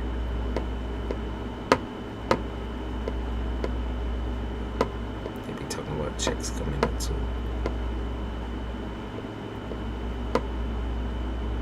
Yeah, remind yourself of how much you fucking hate that place and write yourself a fucking list of things that you might like in this new area. And I think it would be a lot easier for you to narrow down the scope of where you would want to be. Okay, so like what you don't, wow, there's a lot of things that I like about fucking Chicago. Jesus Christ. But write that shit down, babe. Write that shit down. You got the shit. You got it. You know, the self-doubt and all that shit, I think you could just get rid of it with a little bit of, you know, treat yourself, self-care. You know, get a little glass of wine or something and start writing the shit up. And they be talking about technology too, new piece of technology, maybe new something, new tablet, new phone, new laptop or something, new piece of technology possibly coming up. To help you with planning. Could be your fucking calendar. I don't fucking know. But it does seem like a new piece of tech. Alright.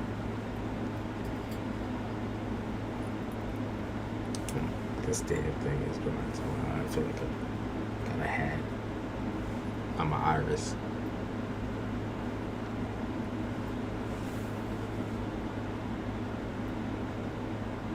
Of course, goddess.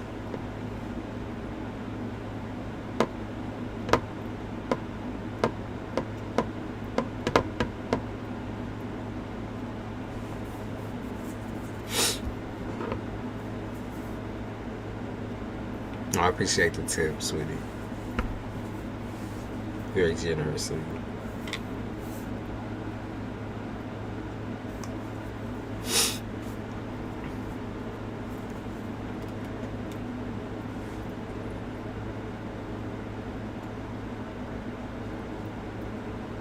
Yeah, crazy shit be happening in the world. Go fix your contact, please. I'ma hop off actually and go make myself a damn meal and fix my contact.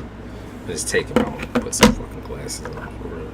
But I'm pretty sure I won't be on at 11. So I mean, y'all swing your little asses through. And whether you want a reading or not, swing your little asses through, because we're gonna have an all new crowd at 11 tonight, and I'm gonna try to get Twitter lit up so that some of them can follow suit over here. We're doing a lot of those free types, so if you're still here and you be looking around for a free reading possibly, then show up and show out at 11 Eastern Standard Time. 11 Eastern Standard Time. Okay? Show up and show out.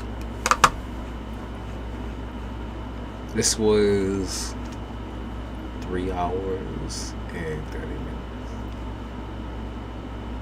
I'm sure I'll be there, hey. Having anxiety for the next day. Okay. That's a start though. That's a start. Maybe I'll pick up on some of the energy. Insomnia. Yep, that's the vibe. That's the vibe. I was thinking about possibly doing some live collective readings. I don't know if I want to do signs, because sometimes signs just get exhausting with people with fucking idiots spamming up the chat or whatever, like spinning shit around or whatever. You know, sometimes that gets frustrating. I was thinking about doing a collective one though. I'll think about it. I think a little more about it. It's easy. It's just easy for me to pre-record shit and put it up, especially because I get to monitor everything.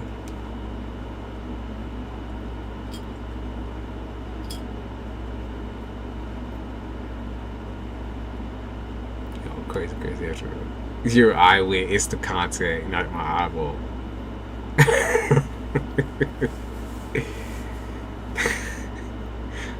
The contact. Uh-oh, they putting ads in? Motherfuckers.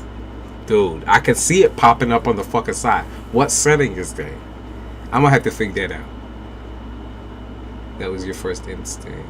It'd be dope. Yeah, I might do a collective.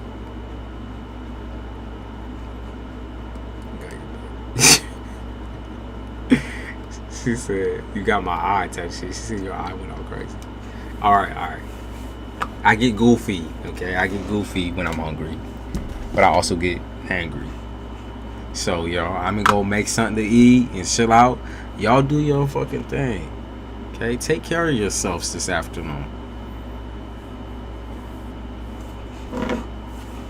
Take care of yourselves. I appreciate y'all. Thank you guys for hitting me up with all those CASHAPPs. All those tips. Remember, 11 p.m. 11 p.m. I'm trying to be on. Now, if shit changes, I will let you know. But I'm pretty sure 11 p.m. is good to go. I'm pretty sure I'm good. Alright. Bye, y'all.